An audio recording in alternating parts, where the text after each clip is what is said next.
homies? What's good? Your boy is back with another banger. How's it going? How's it going? Yes. What's good, Howard? How's it going, my guy? How are you doing this fine, wonderful Monday? The best day of the week, mind you.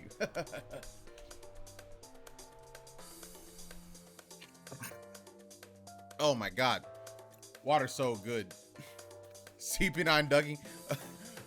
Literally in an airplane is ducking. That's crazy. What's good, Kennedy? How's it going? What's up, SSK? What's good, dog? Gaming? I guess technically no. I guess technically we're doing a game show. I mean, I guess that's kind of gaming. Is that really gaming? Is a game show gaming? We'll see. You're in for some fun tonight? I hope so. Did you see the chaos? Are you talking about the wolf thing? Where you gave him like a shotgun and like freaking like a 6 directional shotgun thing? Yeah, I saw that. Yeah, we don't want that. Oh, I didn't make the size and pick the card. Hey, I'm ready. Oh yeah, yeah. We'll probably get started in a little bit. Let's see if some more people show up.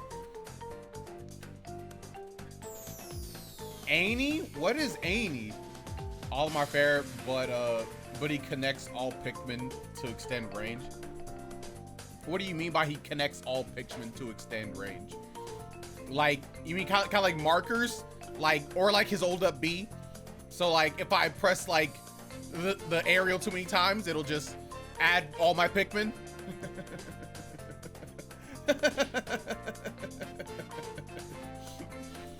The Selenium file, Nirvana initial. That's too much. I can't imagine it. And I don't think anybody would like that. Oh, Kennedy. All right, I don't want to get your hopes up. But as of right now, the current plan, once Resident Evil is over,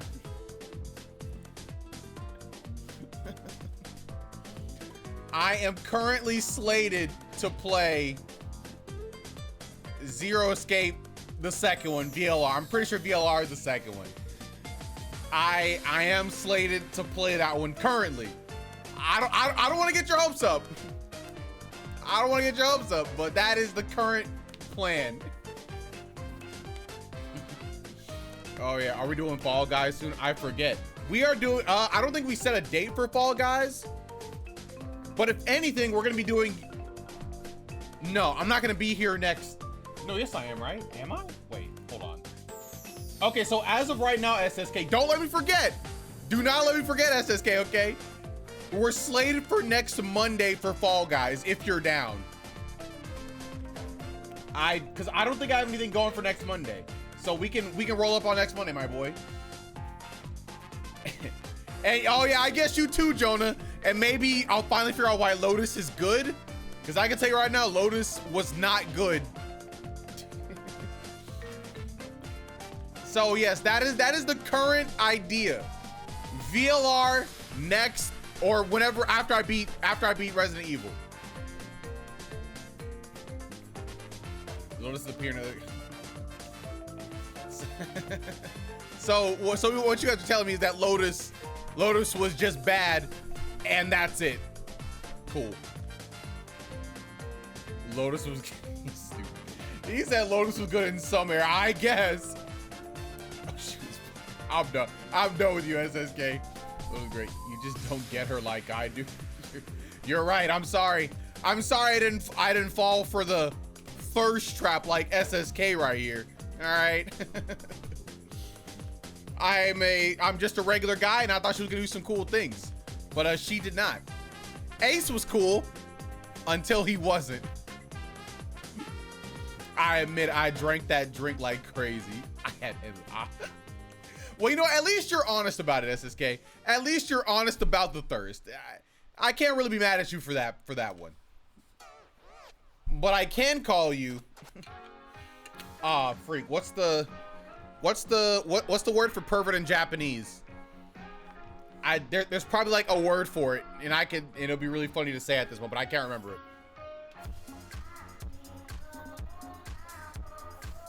Ace was the GOAT until he wasn't anymore. Oh wait, do they? Oh. Wait, how does that work? Don't worry, SSK is a hentai. Is that how you would say that? I feel like that doesn't quite roll off the tongue like I wanted to, you know? Okay, thanks for that clip. Don't worry, that one was on me. That one was on me, big dog. All right, with all that being said, Dan, are you ready? Sound off, Dan. Sound off, Dan. 1 2 1 2. Oh wait, actually, did you DM? Oh no, you didn't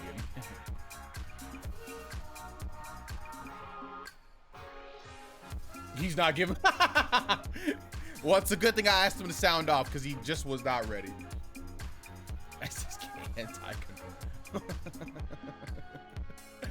Now, the way that you describe that, it could be that could be weird the way you describe that, SSK. Maybe you want to change the title to something like SSK is a hint. You know what? It's fine. It's fine. Leave the title as it is. It's all good. It'll fall into the void of forever. I know what I typed. And you know, and that's the problem. The problem is that you knew exactly what you typed and you still typed it. That's the problem. We need to fix that for you, my boy. We need to fix that up for you. Or is that just my power? No, it is not your power. I can't confirm. Oh, guys, okay. I still need help, okay? Does anybody in my chat know of anybody who makes ceramic items? Anything, please. Please. I just want somebody that knows how to make ceramic things, okay? I'm trying to make some Magic Cylinder artwork and, oh yeah, Kennedy, I'm trying to have somebody make a Magic Cylinder piece, all right? But I want it to be like ceramic because I want it to be really, really cool, but I cannot find any information how to do it, okay? That's exactly what I'm doing, Kennedy. I think I told you about this last time. So if anybody has anything, if anybody knows something, okay, let your boy know. I'm struggling. Everywhere I go goes into a dead end. I find a whole bunch of places and they're like, oh, sorry, we don't do that. Or some people are like, yeah, we need a 3D model. And then I ask them like, oh, okay, so I need to model it first and then I come back to you guys. And then they never got back to me. And I was like, okay, that's cool. And then I also need it painted, and that's a whole other can of worms. I don't even think everybody does that at the same time. It's so hard. It's so hard. I just don't get it.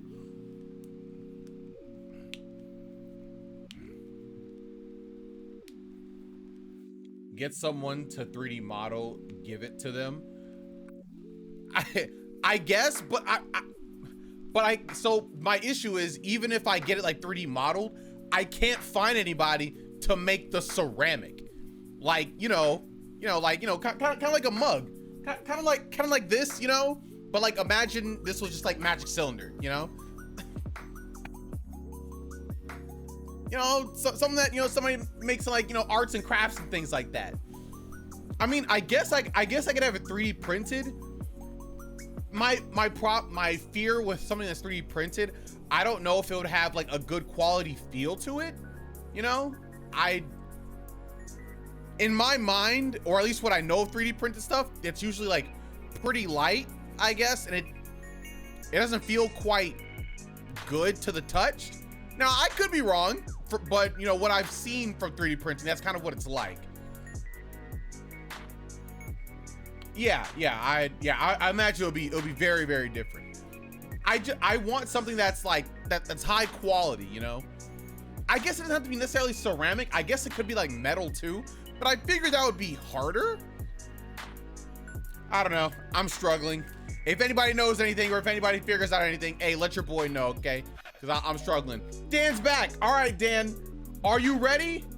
Are you ready, Dan? Sound off, my boy.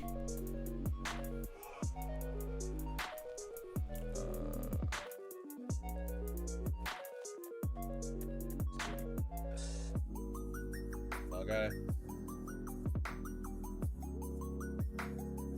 Let's go. Oh my God.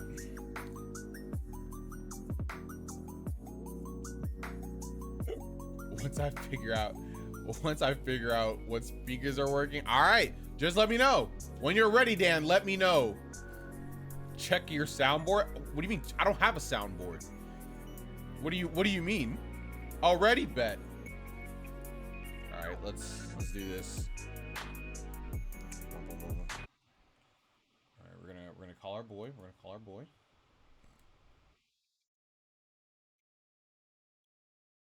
This part should be good. Can you hear Dan? me? Is my mic coming through fine? Because I plugged in a nice mic. All right, let's see. All right, Dan. I need you to say basically a full paragraph of words, maybe describing your time with Armored Core 6, so we can see if the chat can hear you.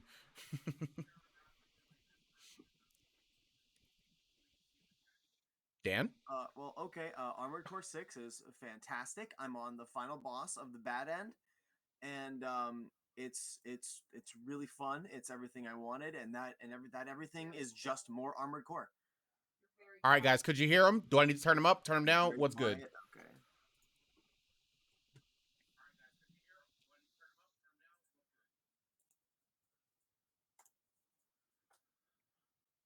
He's a bit quiet. Okay, let's see. Let me max my boy out. All right, say more words.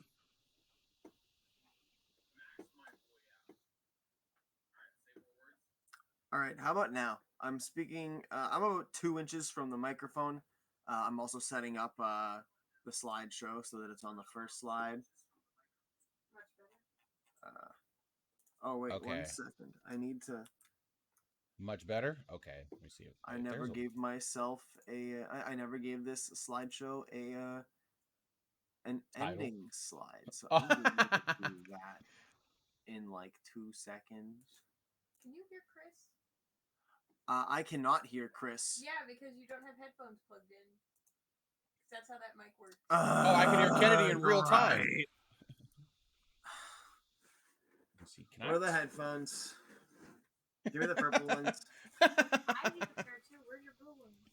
I don't know. Just give me the purple ones.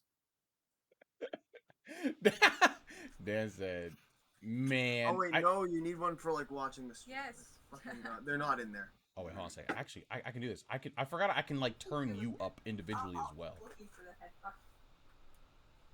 Okay, there we go. Yeah. All right. What are you doing? Oh, All right. While Dan's getting his headphones, what he doesn't know is that I'm actually the greatest Magic player of all time. I've won 10 Magic events. Okay, so Chris, I can't hear you right now because I'm using Kennedy's mic, and when Kennedy's mic is plugged into, wait, no, what am I doing? I'm a fucking idiot. I know how to fix this. Here, take these. 1 second. Hey, don't worry.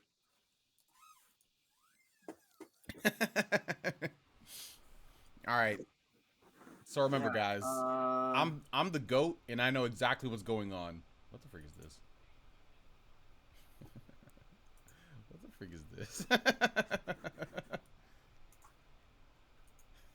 So, Christopher, while he's getting set up, I just want to say, Virtue's Last Reward. Great game. Looking very forward to seeing you experience the best game in the trilogy. You know, Kennedy, this game Okay, never mind. Also, better have a good ending. You just don't understand. Kennedy, this game better have a good ending. Okay. Literally, I don't. Literally, I hated Zero Escape because of the ending. Okay. If this one does not have a good ending, you know, I'm gonna have to create a tier list of games that I've played of all time, and I'm going to put it in F tier. If it's bad.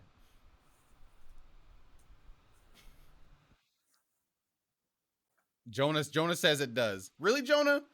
Really? Can you give me a certify of, you know, can you give me a guarantee basically that it's good?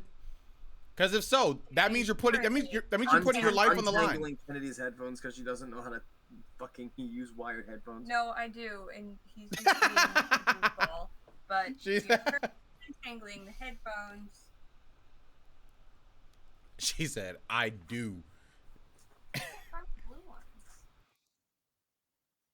I know. Wait, what the frick is this SSK? What are you clipping? No, you pulled him into the mic. I'm the goat, and I know exactly what's going on. In the back.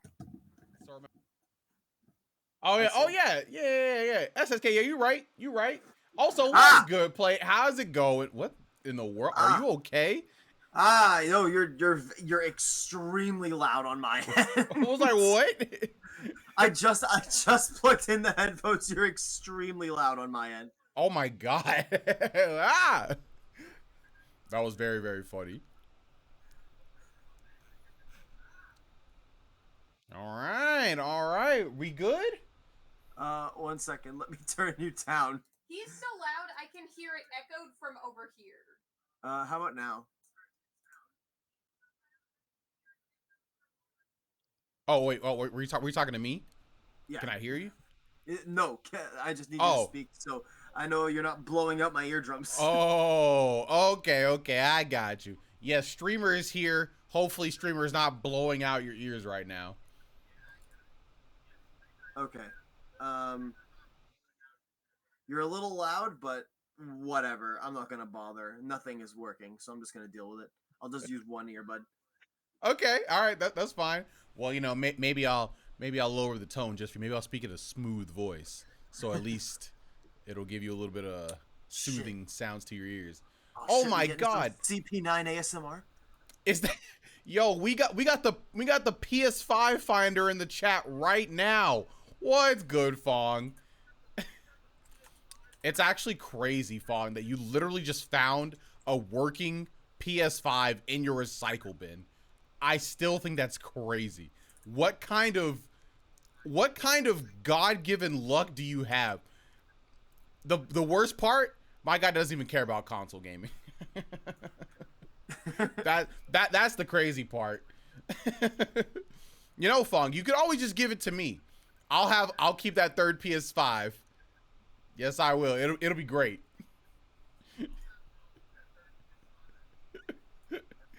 I just think that's so crazy.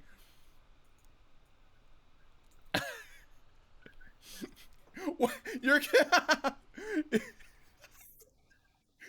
Bro, so that's too much. Well, hey, you know what you can do with this PS5? You can make it to where it's only like a free game downloader. So like you only have games like Genshin Impact, Fortnite, PUBG. It's only free games.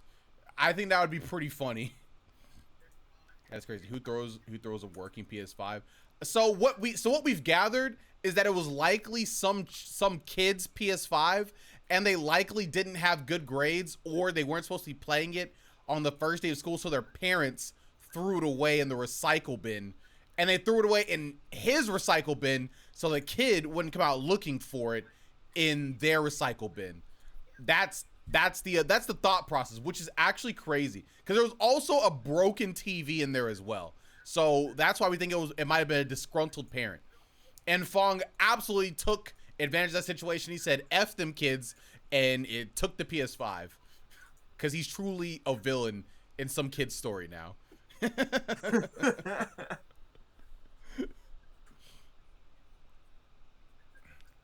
You're not getting an echo from Kennedy's computer, are you? I don't think so. Okay, cool. If there was, you would have noticed. Somebody would have noticed by now because you've been on her speakers the entire time. So if there hasn't been anything yet, it's probably fine. All right, bet. Yeah. I think we're good. Or I think we're good on that front. With that, we're all fucking set finally. We're all set, yes, sir.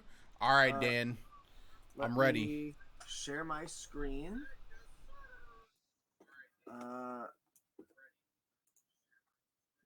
Also no, Fawn. There are some PS5. Well, I think the industry, except Nintendo, is moving away from like exclusives in general.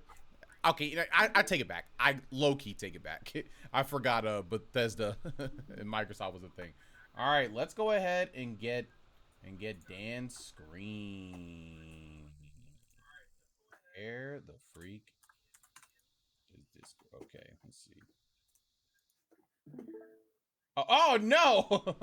No, I don't want to share. I want to view the screen. Okay. All right, let me get my let me get my reaction page ready. All right, we're gonna do this. All right, non 4K screen.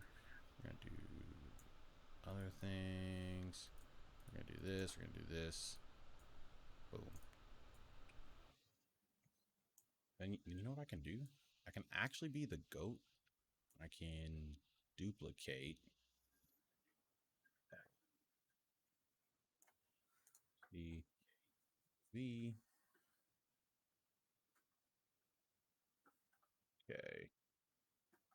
We will do that, and then for this, we'll just do this, and we will make it not work apparently.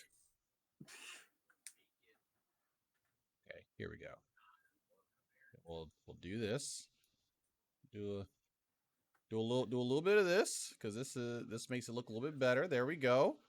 Yeah, a completely original idea by Dan, baby. Yes, sir. Okay, here we go. All right. Oh my god, I'm hearing you in stereo with a delay with Kennedy in the back. This is so weird. God. Are they in your bag? They might. No, they're not in my bag. I don't care. It's not that big a deal. I'm just making it. Anyway.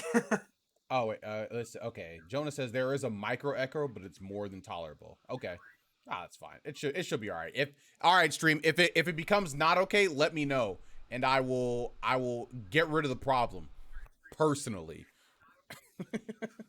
Yeah, he'll come over here and he'll fuck Kennedy up. Yeah. Yep. Exactly. All right, Dan, go on. Explain to us what's going on, man. What's happening? What did you drag me into, my boy? All right. So, welcome to Yu-Gi-Oh! Player Guesses If Magic the Gathering Cards Are Good, a completely original idea. In this quiz, you, the Yu-Gi-Oh! Player, will guess if the Magic card is good. That's it. They're all there is to it. Okay. Market has videos like these. They're really, really fun, and they look really fun to do. So, we'll just hop right into the rules. All right. Oh, actually, before we start, Chris, tell me what is your Yu-Gi-Oh experiences compared to your Magic experience? Just for funsies. Just for fun. I've been playing Yu-Gi-Oh ever since I was a little child, probably as young as like 7 or 8 is where I started. So I even got competitive into the game when I was like in 8th or 9th grade. So I'm very highly entrenched. I'm pretty sure I didn't even know Magic was a thing until high school. And I'm pretty sure I only saw Magic cards when I was like a sophomore in high school was the first time I saw Magic cards. And then when I got to college, I saw them again. So there was no time in between where I saw them. But now, as time has gone on, I have gained a little bit of knowledge of Magic cards. Like, I know what the the Power 9. The Power 9 is, and I know the Black Lotus. All right. Well, the Black Lotus is in the Power 9, so you are right on those things. Oh, and the One Ring. The One Ring was really big, and also Magic does really bad with their product now. I know that. Yeah. So that's about all I know. Oh, I mean, I guess I know, like, you know, they have different colors, and that means stuff, and there are lands and creatures and spells and artifacts. Yeah. Yeah. Okay. Cool. I've been playing Magic for a decade, so I know a lot about I know a lot about this game, and I've been playing Yu-Gi-Oh for 4 years. So, or you know, barring everybody played Yu-Gi-Oh in school, you know. Yeah, probably. So I've been playing Yu-Gi-Oh on a more serious side for 4 years, so I feel like I can trick you. You definitely could, probably. So with that, let's get into the rules. Hello, slideshow. Hello. Try clicking again. It's not why is it not? Uh-oh, technical difficulties. I'm literally clicking. You click to go next. Try hitting enter. It's not going next. What if you press the right arrow on the keyboard? Maybe that'll do something. Everything is. I'm gonna stop sharing the screen, and I'm gonna. Yeah, it just skipped for like 5 pages ahead. I'm glad I stopped sharing when I did. Here. Let's go. Don't worry. Dan's coming back stronger than ever. Okay. Let's try this again.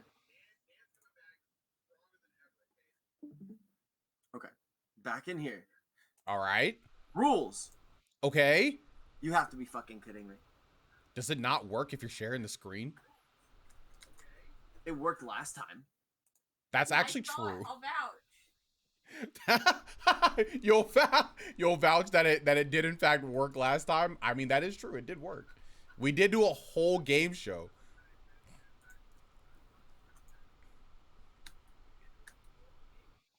Okay, is there It's something props. wrong with my transitions or something? Yeah, Maybe. it's doing this thing. That's why. If I delete this, right now it should just work, right? Oh, Brain Yeah. Blast?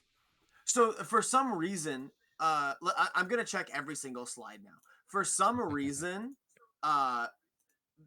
Google Slides has been adding extra animations to my slides that weren't there when I like put them together, and it makes them conflict with the animation that's already on there. And the way the program fixes it is by just not doing anything.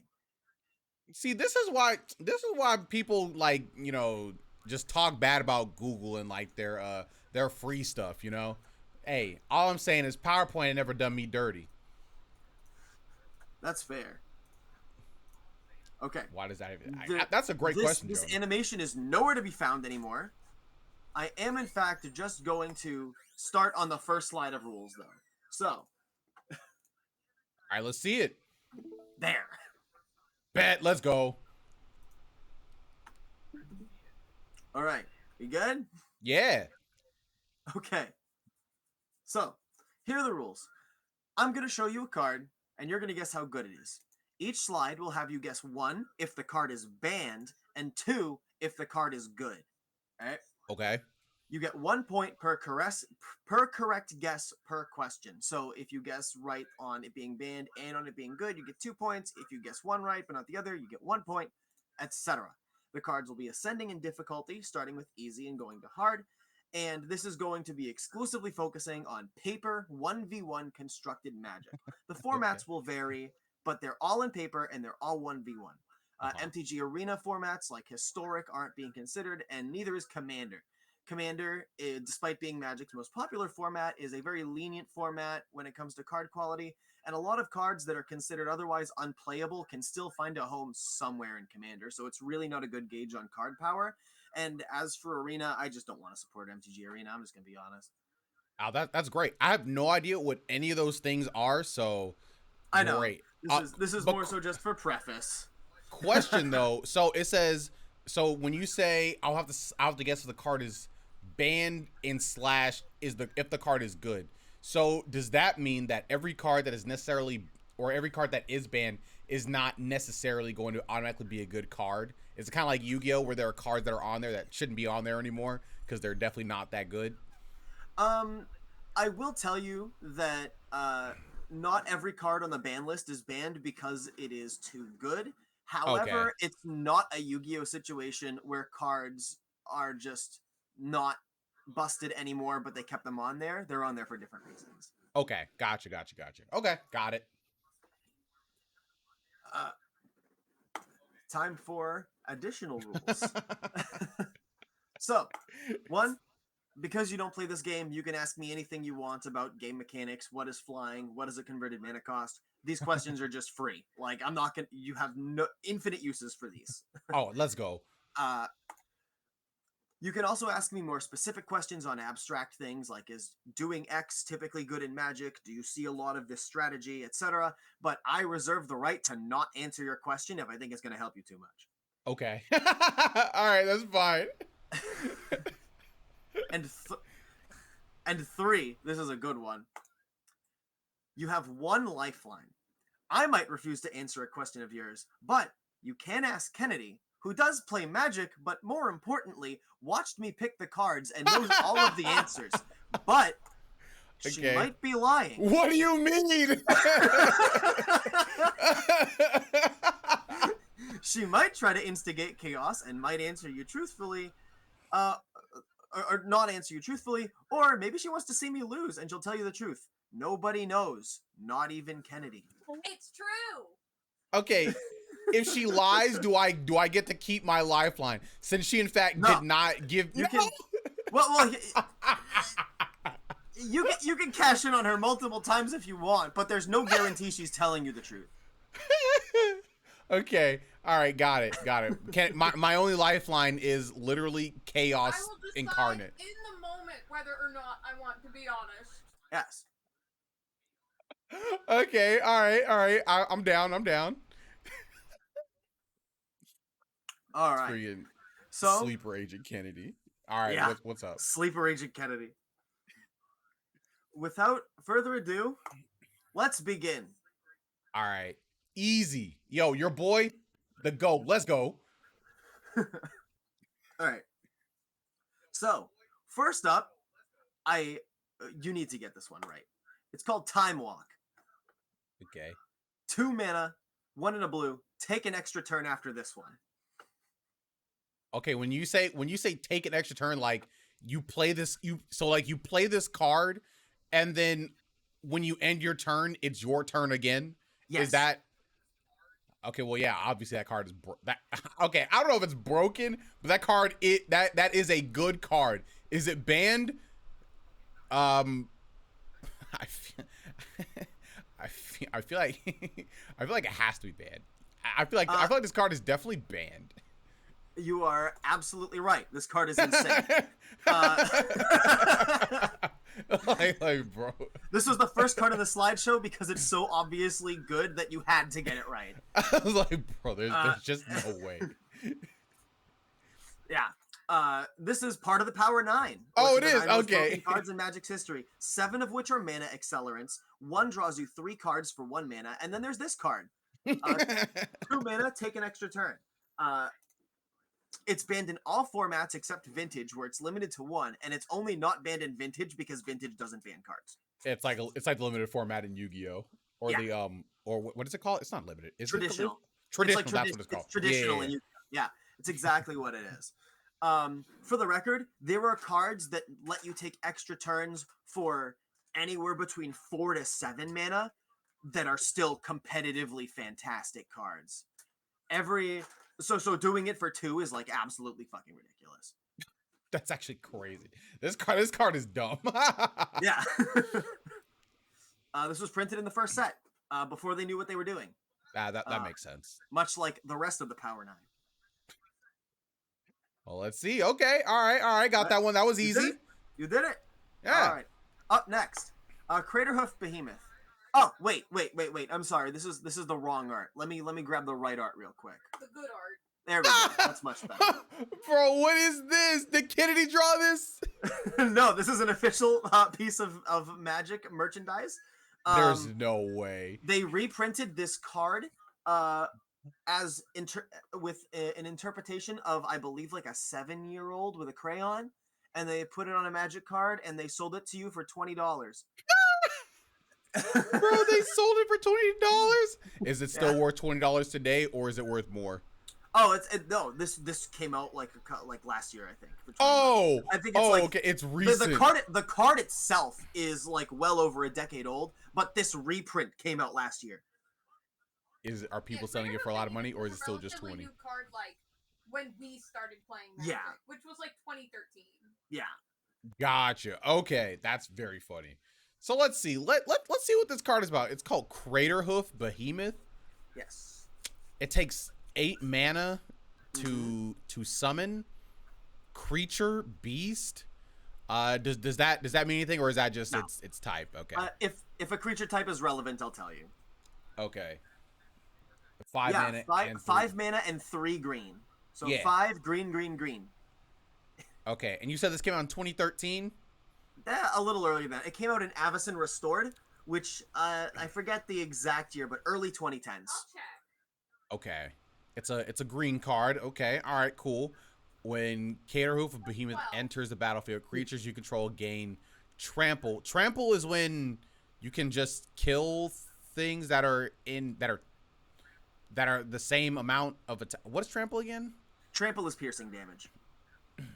So like, if you're blocked with a monster, it'll destroy it, and then you'll also take damage to your life. Yeah. So if you have a creature with like 5 power and it's being blocked by a creature with like 2 toughness, you kill that creature and then you deal the remaining 3 damage to your opponent. Okay. Yeah. All right. So it's exactly like that, and you get plus X until the what does that mean? Where X the number of wait, whoa. Yeah. 20 base life. And you creatures, they get plus X until end of turn, where X is the number of creatures you control. So if you have 5 creatures, including Craterhoof Behemoth, every single creature on your board gets +5/+5 until the end of the turn. Wait, that sounds really good. Oh, wait, is this one of those cards? What are they called? Planeswalkers? Is that what this is? This is not a Planeswalker. You'll see some Planeswalkers later in the list. Okay. What is that symbol on the right? What is that red little laser thing? What is that? That's just the set symbol. It doesn't mean anything. Oh, okay. All right. It's a 5/5. Usually, all right. So if this monster only has 5/5, okay. Question. So, oh, never mind. It only gets the ++ effect upon when it's summoned, right? Yes. Okay. And it doesn't last forever. That's a lot of resources. Was this card released? Oh, you know what? I guess I'll ask this. Is green like was it part of a particular strategy, do you know? Can I ask that? Was this like it's part of like an OTK strategy? Was this like just green? I don't know how to answer that. I don't know what you mean. Like were people summoning this just to win on turn 1, or like, like they're like, oh yeah, I go second. Actually it's not like Yu-Gi-Oh, so I guess I guess it's different in Magic. Magic is a much slower is a much slower game than Yu-Gi-Oh. Oh, okay. You know what? Yeah. I can see how that question might be hard to actually answer now that I think about it. If you want, Kennedy's behind my shoulder. She's asking me to tag her in. If you want to ask her the question, I don't know if it'll help at all because I also don't know what exactly you're asking. I think I get what he's asking. Okay. All right, Kennedy, go for it. Do it.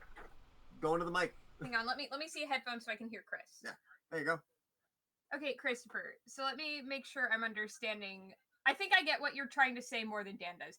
You're asking if you're saying Craterhoof looks like he takes a lot of resources. Oh my god, the echo is so weird. Craterhoof takes a lot of resources, but you're asking if that's like a strategy. Yeah, because he can get so much damage on board from what it seems, since it has like trample. And are you just asking if it's worth the mana? I mean, are you just asking if it's worth the mana? Wait. I mean, kinda. I think that's too. Yeah, I would refuse to answer that question. Go on, Kennedy. I mean, keep in mind, in Magic, you can only put 1 mana on your field per turn. 8 mana is 8 turns.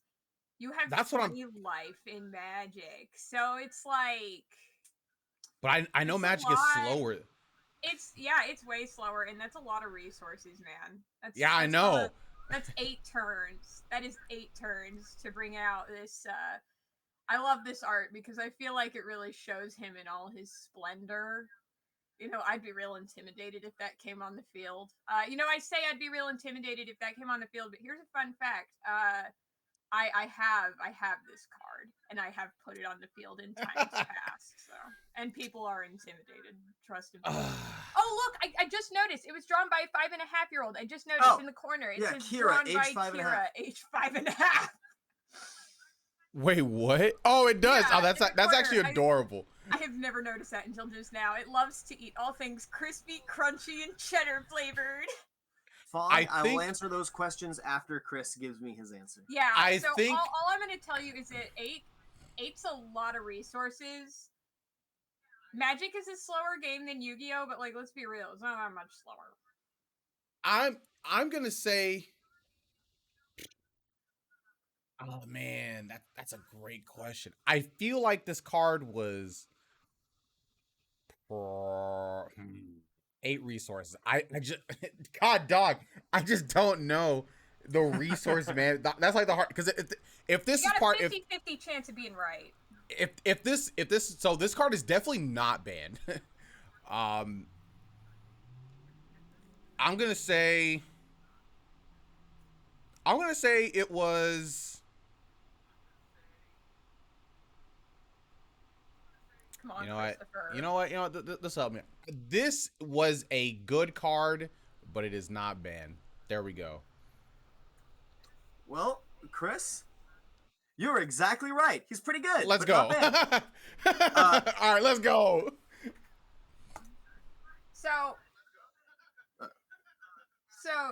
So Chris, here's a fun fact. 8 mana is very doable for green. Yeah. Yeah. So green ramps very fast. This card's actually a bit power crept nowadays. It still sees occasional play. Its high mana cost is circumvented by the fact that when it resolves, you win the game. Yeah, I figured this is like when you summon, you just go for game. It's a very it's a big. Oh, I forgot to get rid of the 1 in the thing. But whatever. No, he's it's a very big win condition. Yeah, it's a win condition in elf decks. Elf decks are known for going very wide and generating a lot of extra mana. So you can slam a Crater Hoof down on like turn 4, turn 5 in elves. Turn 3 if you have a good hand. Yeah. Okay. And at that point, you've been playing cheap elves every turn. You have like 4 or 5 other creatures on the board. So now everything is like at minimum like a 7/7 with trample. That's game. You know. So yeah, Fong, to answer your questions, yeah, green puts big boys on the board very quickly. There's ways to cheat your mana and get more. But that's why he's good. Less than 8 turns for sure, yeah. Okay, let's go. Your boy is in here. Let's go. Yeah. I'm surprised. This was one of the harder ones in Easy, I think. So it felt like it was good 10 years ago, That probably. being said, it was That's- not substantially wrong when I told you that 8 mana is a lot of resources. It's just that for elf decks, it's resources you get very quickly. Yeah. So I didn't lie to you this time. Uh-huh. I just misled you. Yeah, and it didn't work. Let's go. Next card. Yeah, exactly. It's like Druid in Hearthstone. All right. Next card. Deathrite Shaman. Oh my god. Okay. So you might have some questions here. So it looks like it takes a black or a forest. Yes, you're wow. I was expecting you to ask me what the fuck that symbol was. You're correct. It's 1 mana, but you can use either black or green mana to pay for it. The only reason why I said that is because like the other card, it showed both of them. So if this is kind of like split, it looks like, and it's only like 1 symbol. Yeah. It'll be weird if it was like, oh yeah, it needs 2 of them. Yeah, it's a very intuitively designed interface. It's very cool. People love hybrid mana, for the record. It makes casting things so easy. It looks like it. All right, let's see. Creature, elf, shaman. Yeah. Okay, all right. Exile target land card from a what? Oh wait, it's saying exile. Oh wait, is that like banish? Is that like banishing? Yeah, exile is banish. Yeah. Okay. All right, and then it says add 1 mana of any color to your mana pool. Does that mean like on the field or like to your hand or what? So the way mana works is you just have this amalgamous just concept of a mana pool where you have lands and sometimes creatures and sometimes artifacts that produce mana, and when you tap them, you just kind of put that mana into this little like invisible holding station for you to use to cast spells. And you can get 1 mana per turn, usually. Okay. So it does instantly add it to like your things of mana. Okay. Yeah, and then you can just cash in on it right away. Okay. So it doesn't come in tapped or whatever. You can instantly use the resources. Or you can. I mean, Deathrite Shaman has summoning sickness, so you can't use it the turn you play him. But yes. Wait. You can't. So the way. Now go on. So in Magic, there's this thing called summoning sickness. The turn you play a creature, it cannot attack or use abilities that require it to tap itself. the turn it comes into play. Okay. So you can't use its effect to do that on the turn that it's summoned. Yes, but every Okay. subsequent turn you can. So that little arrow means tapped. I'm Yes. assuming then. Okay. Yeah, the little arrow means tap. And if you see like a mana symbol and then tap, it means spend one of that color and then tap it. And that's the cost. Okay, so let's see. So the next effect is spend a black and tap, and then exile target instant or sorcery card from a graveyard. Each opponent loses 2 life. All right. Then the other one is that exile target creature card from graveyard. You gain 2 life. Mm-hmm.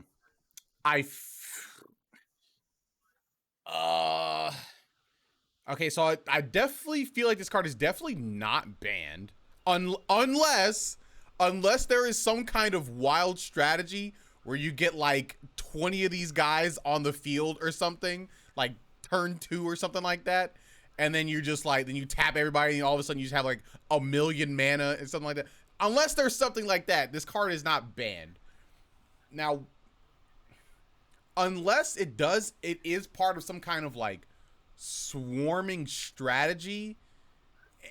Even then, it coming in now, if there's a card that lets multiple of these come in not tapped, which I don't think there is. I mean, there could be. I literally have no idea. Then I guess it could be good, because then you would be getting essentially a free resources upon his summon. You gotta tap something to bring him in, but then you kind of have like, you know, generation of like more mana, and that's pretty good. But it seems really slow. When did this card come out? This card came out in. I can Google it. Yeah, I'll Google it. It's an older card. Let me see what set is he in. No, Howard, there are banned cards that are just way too strong. They're not just time wasters. It says he was originally from Return to Ravnica. Yeah, he's from Return to Ravnica. This card came out in like, what is that, like 2010? 2010. All right, so 20. Wait, no, 2012. No, 20. Return to Ravnica was 2013. It was 2013. No, it was late 2012. Late 2012. Okay, if it's late 2012, based on the other answer, you know, maybe it was all right. Maybe the format wasn't too fast for it. I mean, it looks like it's part of. It looks like it's part of boats. Oh man, I'm gonna say it's not broken, and the card is likely not too great. I just feel like it's like it coming in tapped immediately and not getting like anything from it is not great. Wait, okay, so I'm gonna give you a chance to do this again. It does not come in tapped. Oh. So the way Summoning Sickness works is your cards come in untapped. They just can't use abilities that tap themselves or attack, because you have to tap to attack. The card comes in untapped. It's just you can't use its tap abilities until the following turn. I feel like my reasoning still stays the same. So does that mean if you have a card that can just bring it out from your deck to the field, it would still have Summoning Sickness, right? Yes. You cannot cheat Summoning Sickness. It is not part of the mechanics of the game. Okay.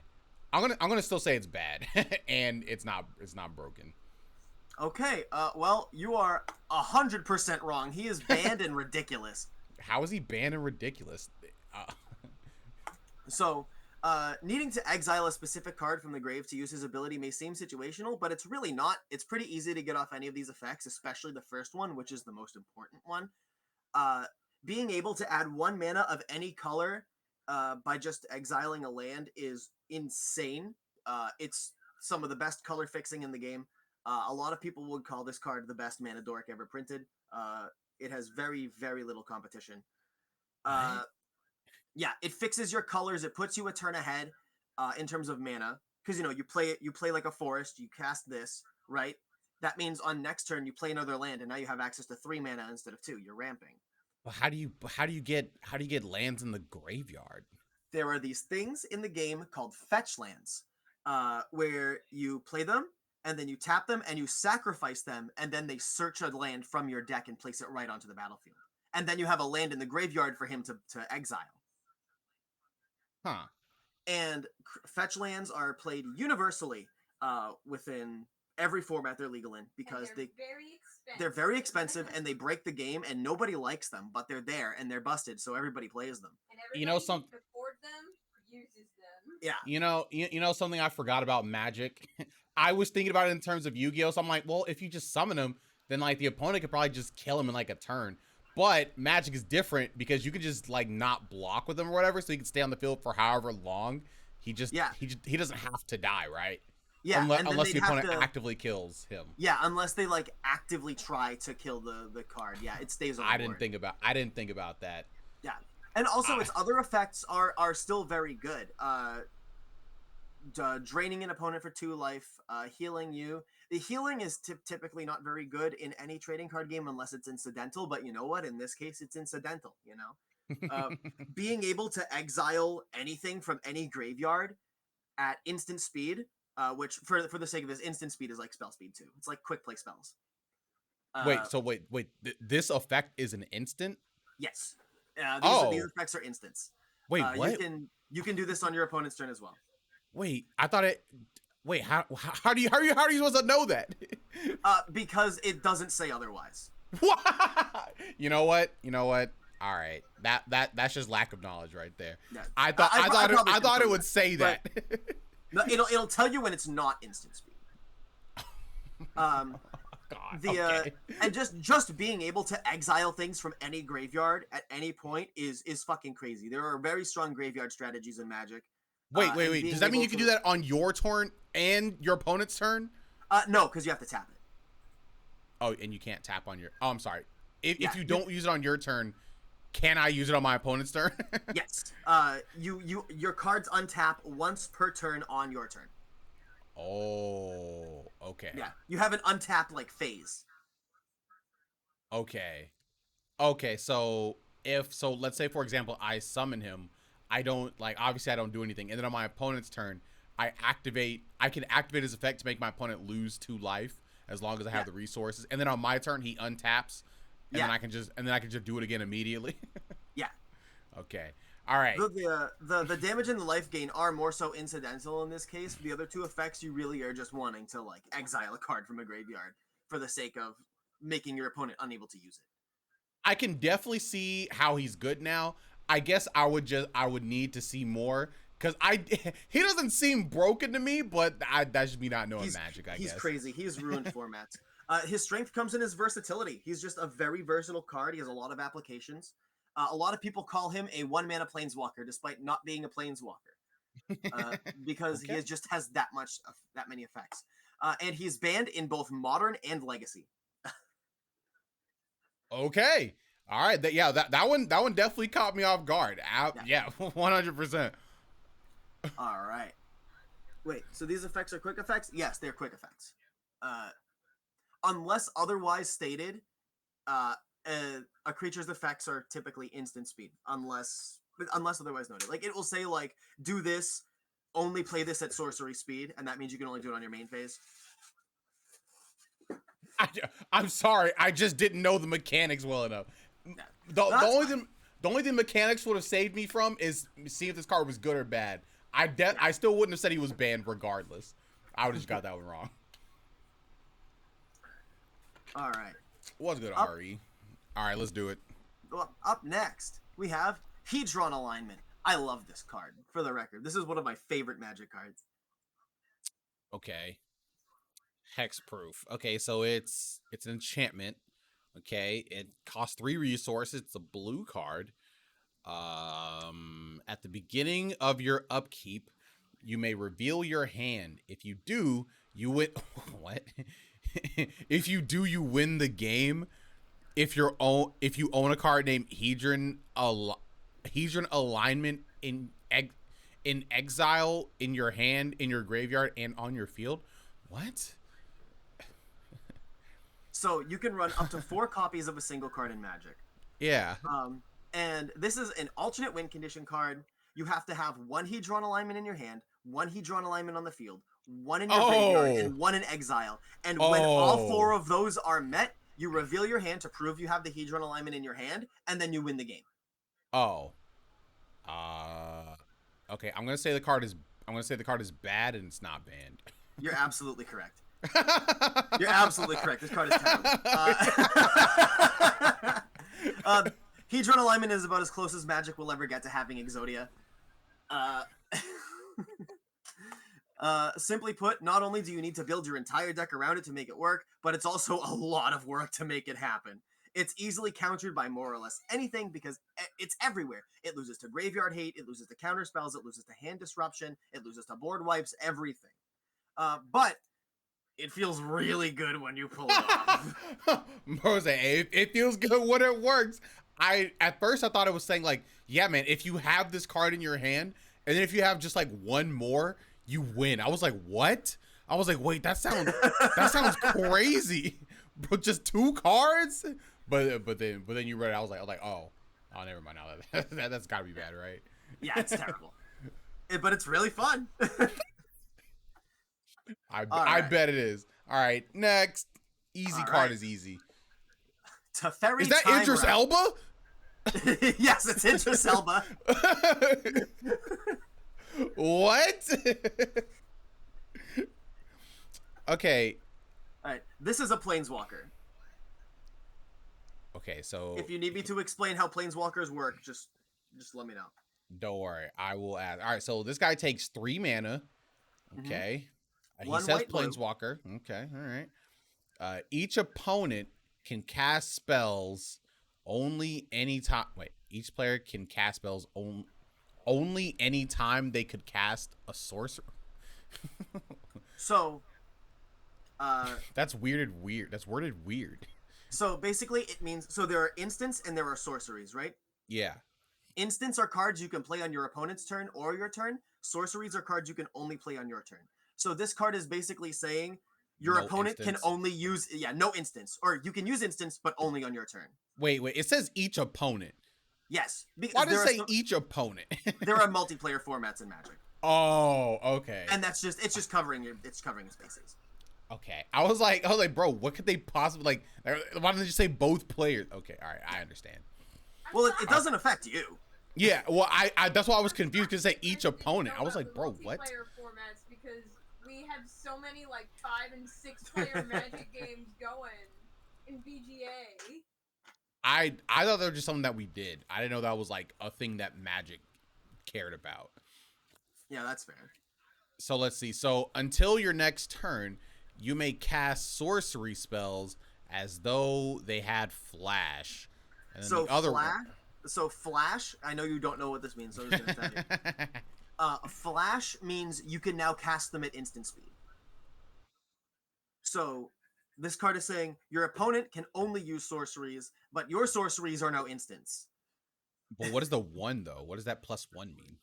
So Planeswalkers come into the board with loyalty counters. It's denoted by the number on the bottom right corner of the card. See, he has a 4 on the bottom right. Yeah.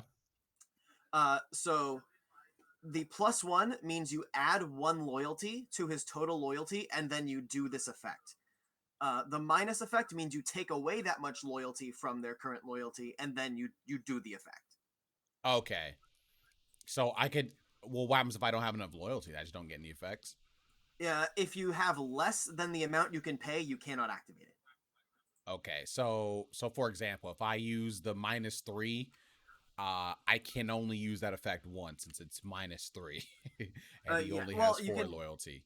You can only use 1 Planeswalker effect per turn. Yeah. And what you could do is you could -3 him 1 turn, and then on the next turn you could like +1 him, and then build back up to however many, and then you can -3 again. Oh, okay. That makes sense. And then the second effect says return up to 1 target artifact. Oh, excuse me. 1 artifact, creature, or enchantment to its owner's hand. Draw a card. It's pretty good. That sounds nice. When did this card come out? Very recently. This card came out in 2019. Dang, Idris Elba just released in 2019. That's crazy. Let's see. Only 3 resources. And Yeah. any For- source. For the record, 3 mana is the very it's the highest a mana cost can be while still be considered low costed, I would say. That's what it seems like. Up until your next turn, you may cast sorcery spells as though they had flash. That sounds pretty good. It doesn't cost any mana or anything to actually activate. You don't have to tap him, stuff like that. Oh, wait, hold on a second. Can he attack? No, What? planeswalkers can't attack. Oh, okay. Your opponent can interact with them by targeting them as an attack target instead of you. And if the damage goes through, they just lose however many loyalty is equal to the attacker's power. But planeswalkers themselves cannot attack. Some of them can like deal damage with like a +1 effect or protect themselves in some other sort of way, but they themselves cannot attack. Bro, is this like a Stone Guardian attacking the moon kind of situation? Is that's what it feels like. It feels like the planeswalker is the moon, okay? That's what it feels. Okay, so let's see. He has 4 loyalty. All your sorcery until your next turn. So that means like even during my opponent's turn, I could just activate stuff. Yeah. Bro, yeah, I feel like those resources aren't too crazy. One white, one water, unless it's just really hard to get that combination together. I'm gonna say this card is good, but not banned. So you have what? Actually, wait. Let me go back for a second. So okay, never mind. We'll just keep track of it. So I'll add up your points at the end. Whatever. I've already lost track. So you're right on one of those. Teferi is very good. He is also banned. He's banned. Okay. Yeah. In Yu-Gi-Oh terms, it floodgates your opponent while unfloodgating you. All right. It restricts your opponent's points of interaction while increasing your own. This card was actually one of the first instances of sparking a discourse about Magic card power level that's still happening today. People are very mad that Magic's cards have become very, very pushed, very, very strong, to a point of discomfort. Man, it seemed good, but I'm like, man, Yeah, I feel like Magic's not the type of game to just like ban a whole lot of stuff, because I have no idea how many cards are actually banned. They're not a game that likes to ban things, but they've been fucking up as of late, and they've been banning a lot. Okay. Yeah, I was like, okay, maybe this card is very strong, but like there's like counterplay. Since it came out relatively recently. There's not really that much counterplay. The counterplay is just like kill it before they can get too much value off of it. Counterplay is cry. All right, well, I guess I was just wrong. I was betting on the format and I was wrong. Yeah. He is banned in Pioneer, and when he was still in Standard rotation, he was banned in Standard too. When he was there, he was banned. Yeah. He rotated out, but bro, I think they just banned him because he's black. That's it. They just hate Idris Elba. They just hate it. Yeah. All right. I'll go ahead and take a 50% on that one. All right. I believe the next one is the last one for easy. No, I'm sorry. There's one more after this. Gitaxian Probe. What is that symbol? Yep, that's exactly what I was expecting. So that is Phyrexian mana. Yeah, you can either pay 1 blue or you can just pay 2 life and cast it for free. Oh, okay. Wait. That sounds kind of good. Look at target player's hand. Draw a card. Bro, what? That's it. That's all the card does. Look at somebody's hand and draw a card for potentially 0 mana. Oh, that sounds really good. Now the real question is this card banned? This card definitely has to, because it's just a free reason. You're basically drawing this like, yeah, I get to draw a card and have knowledge. I feel like knowledge is just incredible in any card game, regardless. This card looks like it was made in like what, 1999 probably. It was not made in '99. It was made in the 2000s. Okay, fine, 2001. I forget exactly when, but Want me to look it up? if you Yes. want, it doesn't matter. Okay, yeah, he said yes. Look it up. Okay. I'm gonna say Oh, 2011. Oh, I think so. 2011. I think so because that's 93 to 2011. Unless this isn't a reprint image I took, so I'm pretty sure it's 2011. I could be wrong, but Bro, this card looks like it was ripped straight out of like yeah, it's a new 2002. correct year. yeah, 2011. 2011. Yeah, that's what it is. Yep. Okay, so this card is definitely good. Mm-hmm.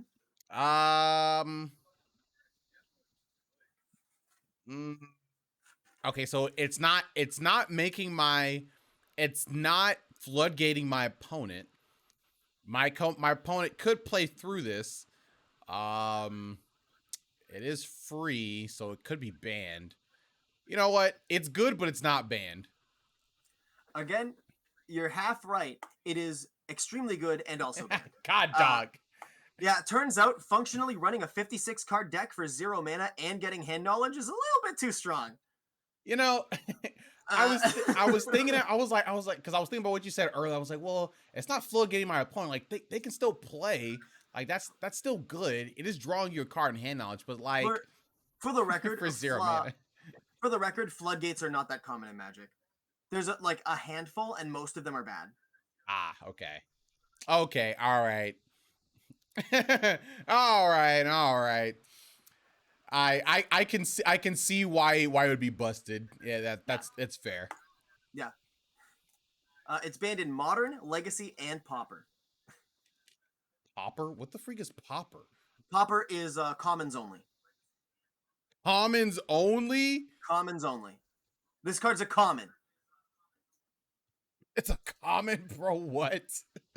This card is insane as a common. What? Yeah. Jesus Christ. Okay. All right. Let's see what you got for the last one. Yeah, this is the Warlock's hero power actually. It's a little bit better. But yeah, this is the Warlock's hero power. All right. Is this no? This okay. I added this one. I'm sorry. This isn't the last one. The next one. Oh, it's Yatagarasu. Oh shit. Storm Crow. 2 mana, 1/2 flyer. That's it. That's the whole card. This creature can't be blocked except by creatures with flying. That's it. It's a 1/2. Yeah, it's a 1/2 flyer. If you need me to explain flying, I can, but I feel like it's a very self-explanatory mechanic. Well, isn't? Oh, well, yeah, it can't be blocked. Yeah. What is that 9 right there on the side? What does that mean? That's just its sets. And every time you see that thing, it's just the set. Well, image. you see the one the reason I asked about that one specifically because I want to know if it's related to the Power 9 at all. No, it was released in 9th edition. Okay. I was like, are they saying this is a Power 9 card?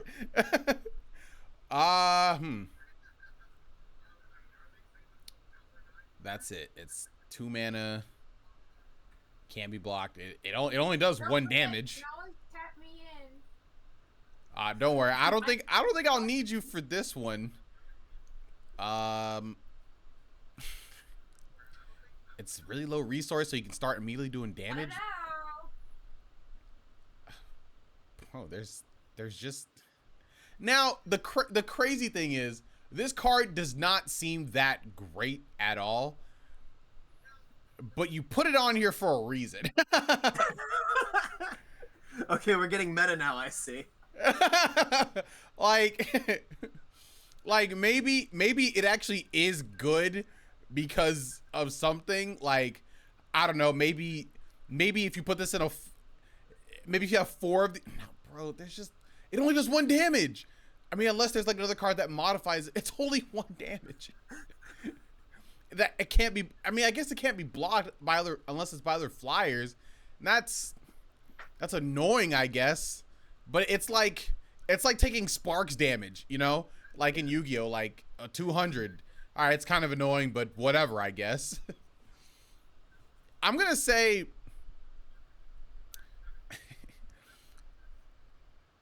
Wait, I wonder if this card is bad and also banned. like, like maybe they left it on the list for some reason, bro. I'm gonna say this card is bad and not banned. You're 100% correct. He's okay. bad. Stormcrow was not only bad, he's the poster boy for bad Magic cards. Okay, great. Yeah. Dude, you were doing this like the greatest mental gymnastics I've ever seen to try and figure out if this card was secretly good. I was like, dog, like I can't. But I'm like, man, like. I was really hoping you were gonna say this card was good. I would have fucking shit myself. Oh my god. I was gonna meta myself, but I was like, dog, I can't see this card being good like at all. I couldn't convince myself it was good. Yeah, it's a bit of a meme. The community consistently calls it the best card ever printed. The best way I can describe Stormcrow is Stormcrow is to Magic what Frog the Jam is to Yu-Gi-Oh. Oh no! Hey, first of all, okay, his name is not Frog the Jam. It's Slime Toad. No, okay? it's Frog the Jam. I don't give a shit. Bro said, "This is not my Frog the Jam." Okay. We say Frog the Jam in this house. You make sure to get all your cards specifically from the McDonald's pack. Yes. That's really funny. Okay, so yeah. The card is bad. Thank God. Yeah. All right. Now for the last one. I love this card. Okay, Falling Star. This card came out straight out in like 1995. 94. It says it on the card. Oh, it literally says 94. Okay, Falling Star. Okay, it takes 3 mana. Flip Star onto the playing arena from a height of at least 1 foot. Star must turn at least 360 degrees or it has no effect. When Falling Star lands, Falling Star does 3 damage to each creature that it touches. Any creatures damaged by Falling Star that are not destroyed become tapped. Bro, what? Bro, okay. Okay, here's what I'm gonna say for this card. This card is bad, but it is banned because it's taking literal like real life mechanics of you flipping it onto the playing area from a height of at least 1 foot. And then you have to card is bad but banned. That my final answer. There we go. Bad but banned? Yes. 100% correct. It's bad but banned. Yeah. Yeah, it was banned. Yeah. It was banned because Wizards of the Coast came to the decision that cards that required manual dexterity went against the spirit of the game. So cards like this and Chaos Orb were banned despite not actually being good. Yeah, okay. As soon as I saw flip it 360 degrees, I saw the first one like flip Star onto the battle playing arena from Lisa Flip. I was like, okay, maybe that was just like some weird way back in 1994 for them saying like, oh yeah, put the card onto the field. Maybe they had like some weird thing. And then it said 360 degrees. Like, okay. No, they want you to do a trick shot with a piece of cardboard. It's this card. I love this card so much. I think it's so funny, and I think it is like so emblematic of its time. You know, like people truly had no fucking idea what they were doing. They did, bro. This is unironically what I was doing with Pokemon cards. Okay, whenever we were trying to figure out, like, oh yeah, if you want to attack someone, you have to move your card as fast as possible, then tap your opponent. Yeah, it's literally that. Yeah. I was expecting this one to trip you up, so I put a little thing in here saying this is your warning. Not all banned cards on here are banned because they're too strong. Doc, there was there was no way this card was gonna be good, but no, it's terrible. Yeah. all right. Even if it didn't have all of the like manual dexterity requirements, 3 damage for 3 mana is just a bad rate. I wasn't even thinking about that. Yeah, you're right. you're actually correct. Yeah, you're right. All right. Yeah, it's banned in all formats. All right. The next difficulty. All right, let's get some spice, my boy.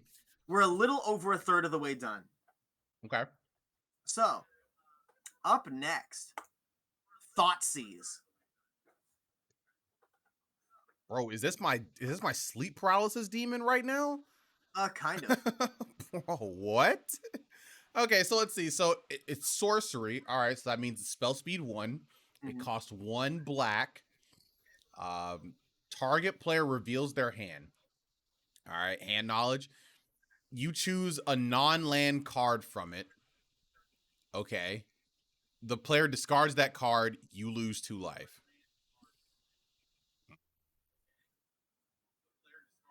A non-land card.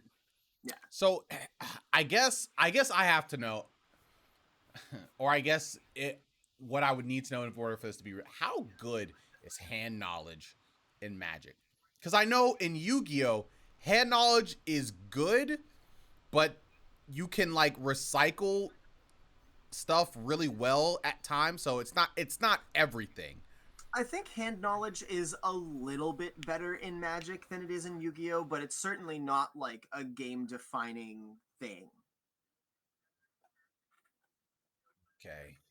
Like due to Magic being a slower game, it's easier to play around or through things you're aware of in Magic than it is in Yu-Gi-Oh. So I think it's a little bit better. It's still pretty good. You're choosing a card in your opponent's hand to just get rid of. That seems pretty good. Oh, it's only 1 resource too, bro. If you draw 3, I guess not 0, but I guess if at any point you just have 3 black mana, you can just start just ripping cards from your opponent's hand. And if you have some way to get this card back, this card could be really good. I'm leaning toward this card is good. Now, is it banned?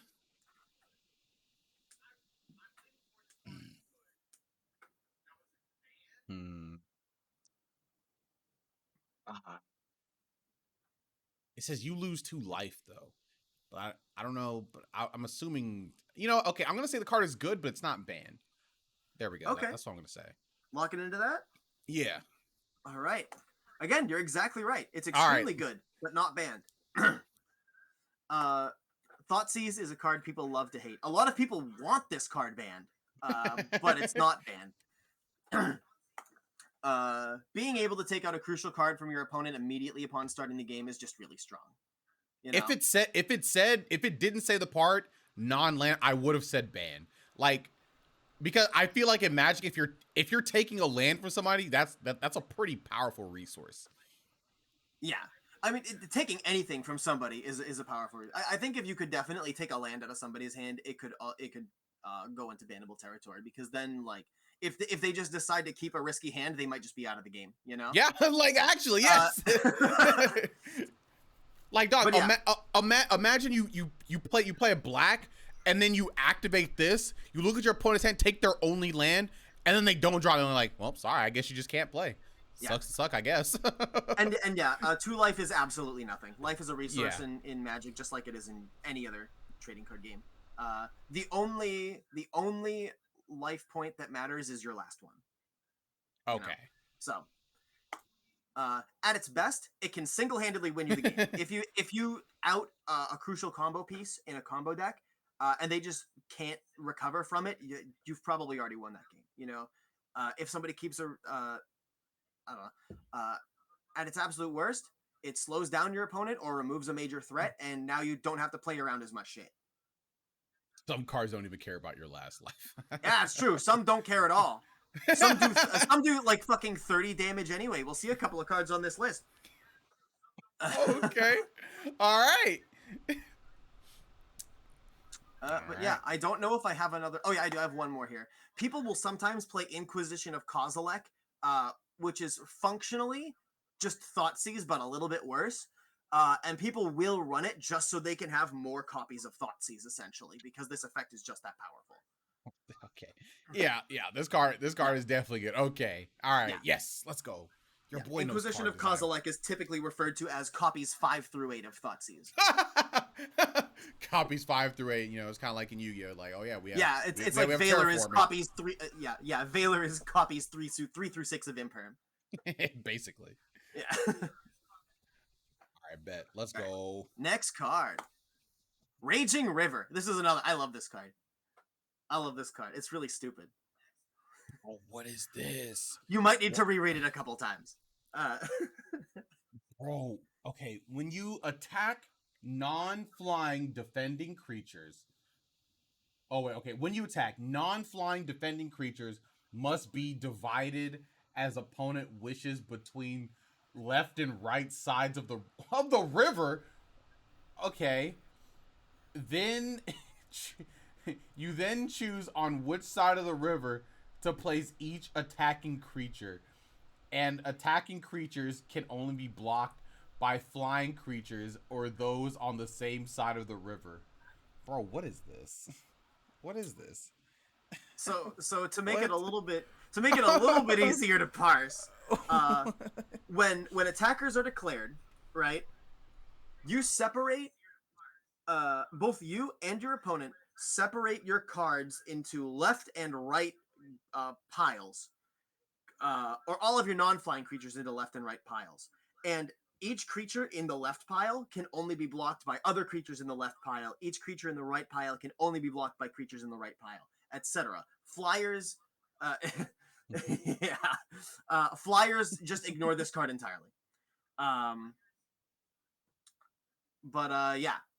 So that's it. It just makes you rework how your cards are blocked, more or less. So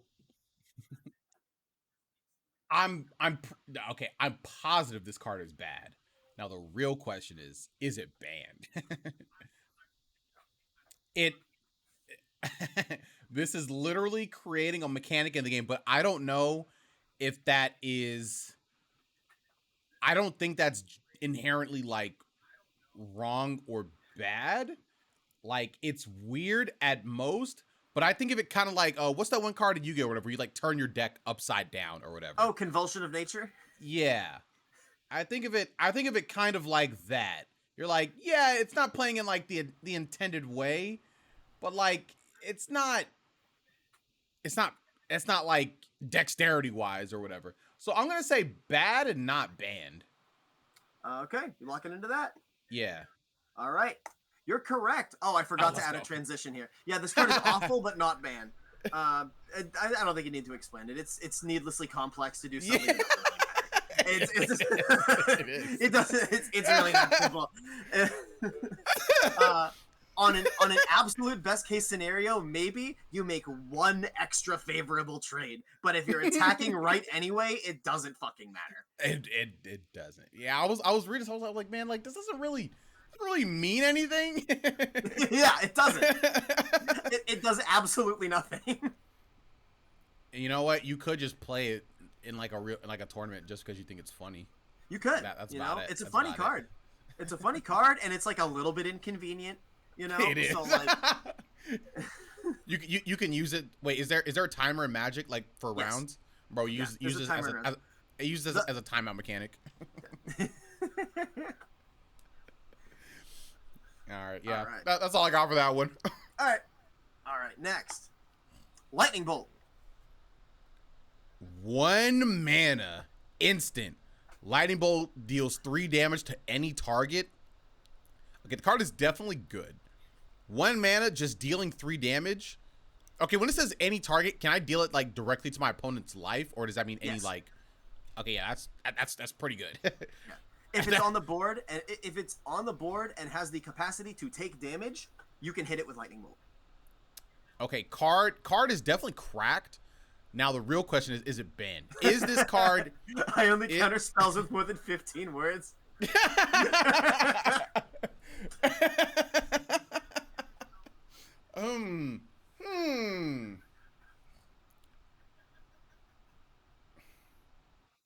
Is this card? When did this card come out? This was in the very first Magic set. So the first 93 or 94 or something like that. Is this part of the Power 9? No, it's just a real. It's okay.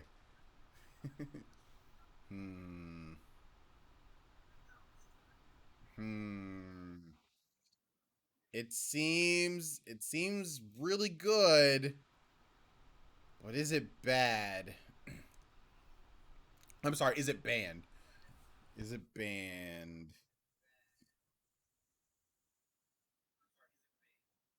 Like, man, imagine you just have 4 of these. You can just deal up to 12 damage. All right, I'm gonna say good, but not banned. You're 100% correct. This Let's card go. is extremely good, but not banned. Yeah, it seems really good. Yeah, if you ask me, this is the best Magic card ever printed. What if you had 8 or 12 of them? You would just win. Yeah.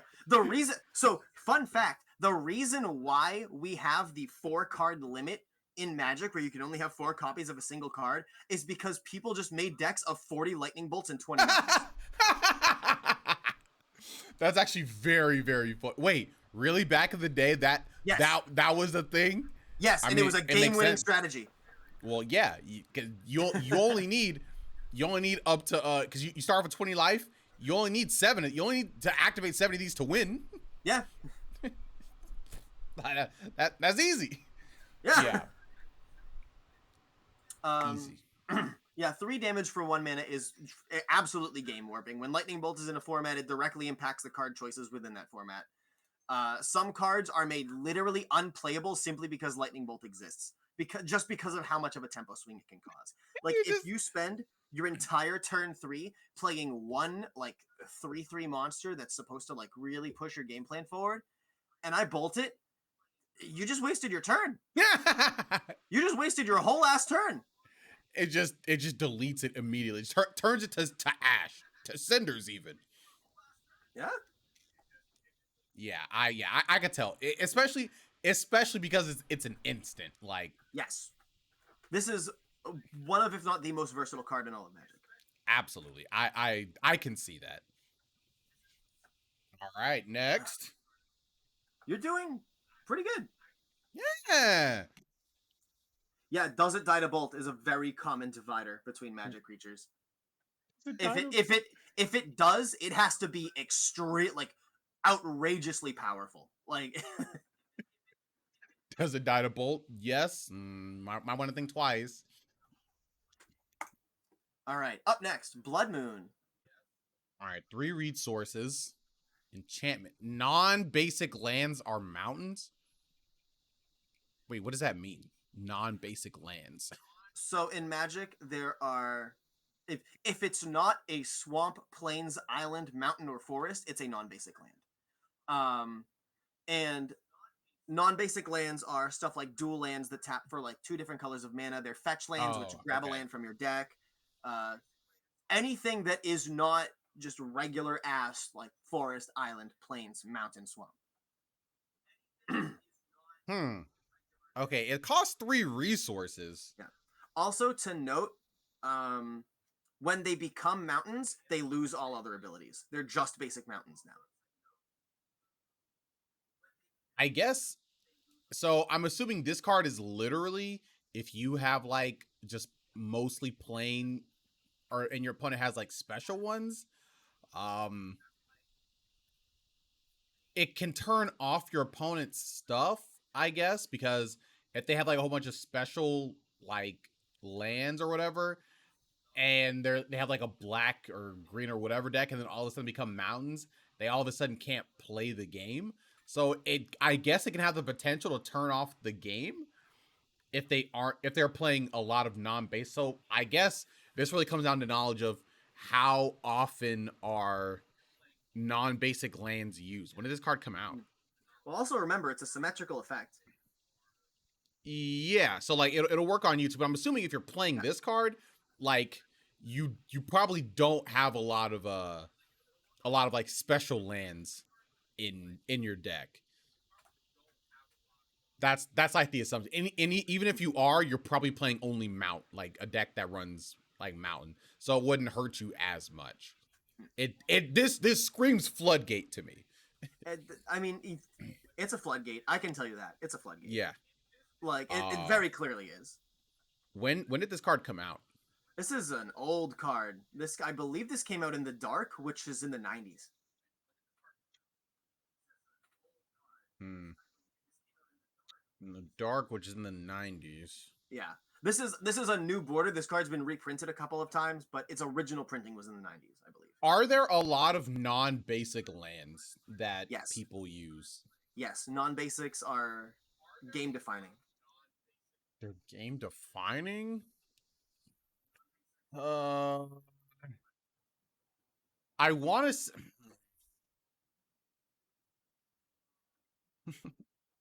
this could go, I feel like this could go a lot of ways.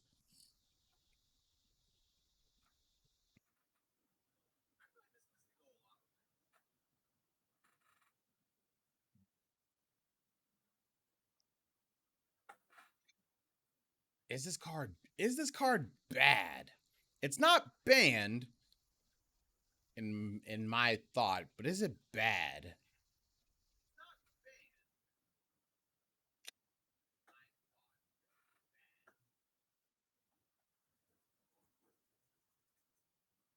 It came out in the 90s. I'm gonna say. Wait, actually, question. So enchantment, does that mean anything? Does it stay on the field forever or what? Enchantments are just another type of permanent. They sit on the board until your opponent plays something that can remove enchantments. Enchantment removal is common enough. I don't want to say it's everywhere, but it's certainly not uncommon. It typically depends on the format, but it's never gone, I would say, because a lot of enchantments are pretty good sideboard options. So, okay. Ah, God. Okay, you know what? I'm just gonna. You know what? Maybe it's time. Lifeline, where are you? Kennedy. Lifeline. Kennedy. Yeah, hold up. What? Lifeline. He's wondering about Blood Moon. Oh. All right, Sorry, so playing Pokemon Cafe. What were you wondering? I'm just wondering, Shoot. like, is this card good? Is this card bad? This card seems like it's pretty good, but I don't know. Something seems a little off to me. What do you think in Lifeline? I mean, I think if your opponent isn't playing mountains, I think they're fucked. I think it's pretty to the point. You know what? You're kind of right. All right, this card is good, but it's not. But it's not banned. I mean, it could be. I mean, it kind of shuts your opponent down if they're not playing mountains. Because, You're like, right. you know, has Dan explained to you the way, like, mana types work? Yeah, I mean a little bit, but I kind of already know how mana works. A little bit. So it's like if your opponent's not using mountains, I mean, they're kind of fucked, and you've shut them down for good. But there's also, you know, workarounds in Magic, to say nothing of the fact that it doesn't really take anything off their board. You're trying really hard to riff on this, and it's really hard because it's only one line of text, huh? Yeah. You know what? It's all good. Thank you, Lifeline. I'm gonna say the card is good, but it's not banned. That is my final answer. You're correct. Let's go. Card is great. It's not banned though. I love Blood Moon. It's a very no fun allowed card, and that's just my style. You sure do love not letting people have fun. I do. It's the best part of any card game. Bro. Like telling somebody they're not allowed to play is like the best part of any trading card. It's a floodgate. There are a lot of non-basics in Magic that are necessary for decks to run optimally. Dual-colored lands and fetch lands are non-basic lands, and they're integral for deck functionality. Most of the time, making them mountains just turns the land off. And it being symmetrical doesn't really matter because either A, your deck plays under it, maybe you're mono red. I maybe... mean, if you bring this card out, it implies it implies you're built around it. It implies you have mountains. Or B, your lands being mountains doesn't matter because maybe you've already established your board, or maybe you just have a lot of cards that don't care about mana cost. Like, for example, there are these new cards in the game. They're not in the slideshow, otherwise I wouldn't be talking about them. One of them, for example, is called Grief. It has an evoke, which is an alternate casting cost where you just you dump a card from your hand and you just get to cast it for its effect, and then it sacks itself.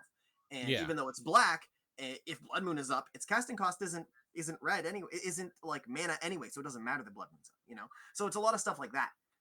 So it's very easy to play under if you build around it. It turns decks off entirely. It turns the game off entirely in some situations. Yeah, you're right. Very, very powerful card. See, I didn't lie to you that time. You're right. You're right. You're absolutely right. Thank you, Lifeline. All right, bet. Let's go. Your boy is killing the game You're right doing now. really good. I'm very surprised. You're Oh doing my God. very good. Let's go. I got my card game knowledge up here, baby. Come Yeah. on. Don't play with me. I also want to point out, a lot of the time, people will wind up, if they're in red, will wind up running like 1 or 2 basic mountains in their deck just in case they're hit by a Blood Moon. Just in case. That's actually very funny. All right. Next, Colossus Hammer. Okay. It's 1 mana, just anything. Artifact. Equipped creature gets +10/+10 and loses flying. So I guess if it never had flying, that doesn't mean anything. Wait, hold on a second. Equip 8 attached to any creature you control. Wait, hold on a second. So the way equipment works is you pay the mana cost to put the card onto the board, and then in addition to that, you pay the equip cost to equip it to a creature. So even though it's 1 mana to cast, it's 8 mana to equip it, so it costs a total of 9 mana. Oh, there's no way. There's no way this well, first of all, there's no way this card is banned. I mean, man, 9 resources just get +10/+10. And it loses flying. I mean, I guess you can attach to like a trample monster. I guess if this is part of a trample strategy, that could be pretty good. But god dog. I guess the theory with this is you equip this to a monster that has really high attack. So it'll have like 17 damage, preferably a trample monster. Then you're just always dealing damage. But that's so many resources. I guess it could be part of like a protect the tower kind of strategy. I really don't want to say this card is good though. I really don't. But it might be though.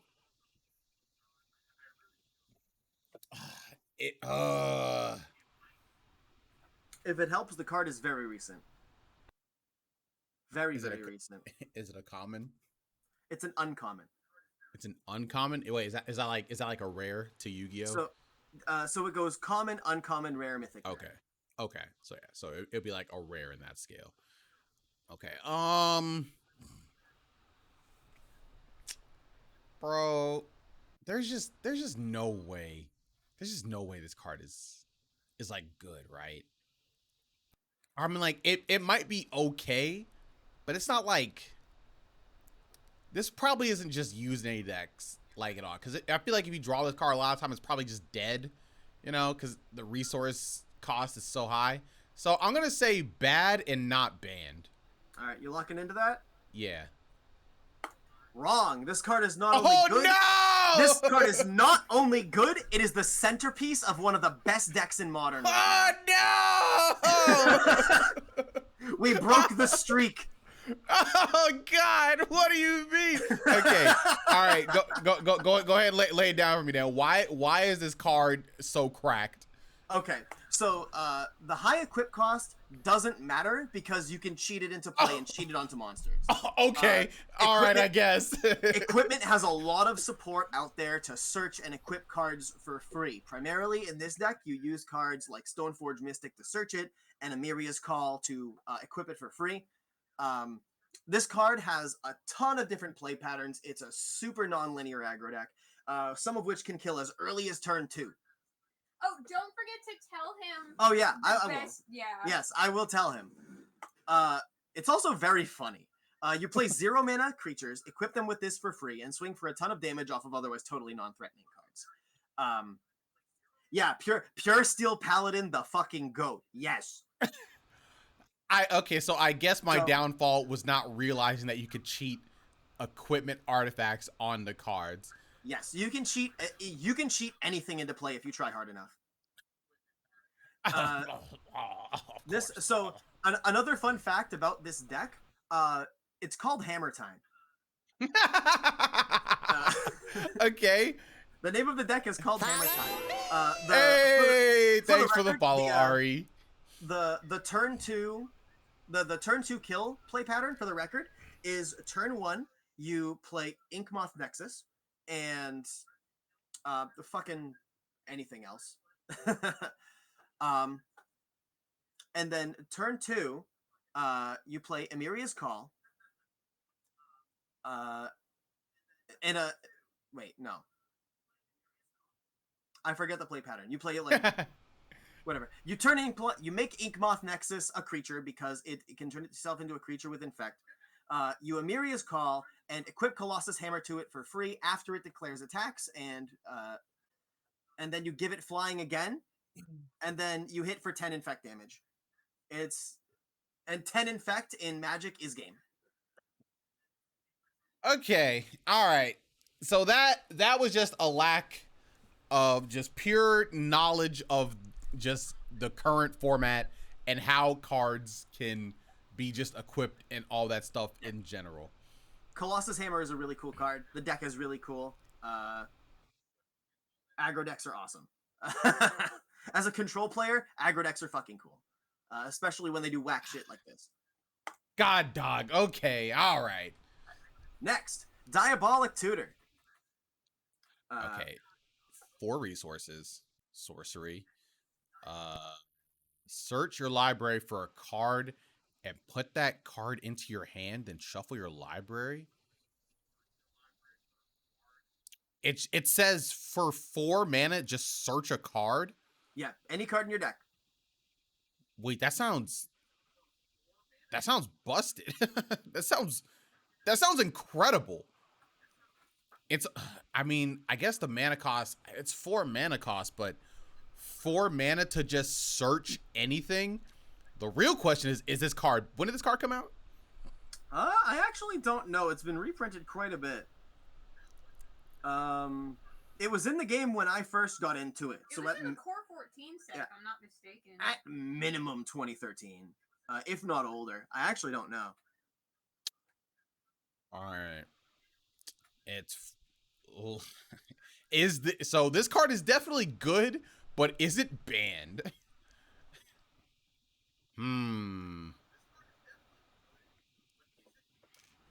Is this searching one card? I feel like in any card game, anything that's not archetype specific that just says add a card to your hand is incredible. I do want to say Magic is not a deck of archetypes. Like sometimes you have tribal things, but on average, it's more so about game plan than any sort of unifying archetype. I guess in Magic sense, then it would be like, oh, it doesn't say like add 1 land. It doesn't say like add 1 creature. It just says add 1 card. Yeah. Anytime something that says add 1 card, that's crazy. No idea how much mana black can pump out. I assume every deck in Magic has something that allows them to do like multi-mana kind of thing or something like. Yeah, but some colors are better than others. Is black one of the colors that's worse than others? Is that what you're telling me? Black just does fucking anything, man. Like, that's part of the appeal. It's the best secondary color in the game because it just does anything. That's incredible. Like, there are black cards for every strategy. Search a card. Banned or not banned? The mana cost is high, but I feel like that's fine for a card that just says draw a card. So I'm going to say this card is good and banned. Whoo! It's bad. This card is bad. What? Just adding a card from your deck to your hand is bad? So here's the thing. Search for any card in your deck is a very strong line of text, but 4 mana is just way too much. For adding a card? Yes. Generally speaking, you want to cast the spell you search in the same turn. Since this card is 4 mana, that means you need a lot of mana to get good value off of it. There are other tutors in the game. That's Magic's term for cards that search cards that are 1, 2, and 3 mana, all of which are also in black. Depending on the format, some are banned, some are not. But every format Diabolic Tutor is in, Grim Tutor is in, and Grim Tutor is 1 mana less and does the same thing. Okay. It's normally better to run a less versatile tutor that searches more specific things just because it costs less, because it lets you keep up your tempo. Like Worldly Tutor only searches creatures, but it's 1 mana. Ah. Okay. It's all right. all about tempo. I guess. All right. Yeah, that does make sense. Especially if there are more cards that do a similar thing, but that come at less resources. I see add card to hand anything. Yeah, that's got to be busted. But all right. I was I was just completely off the mark. And I said it was banned too. Yeah. I agree with the grid, but he's right. Why didn't you just know there's 40 of them at 3 or less? Dang, you're right. Hey, we're getting into the harder part of the quiz. I've got to be a little sneaky. God, dog. All right. You got me. You tricked me. Completely on this one. All right. 1 with nothing. I love this card. All right. 1 mana. Discard your hand instant. That's it. That's the whole card.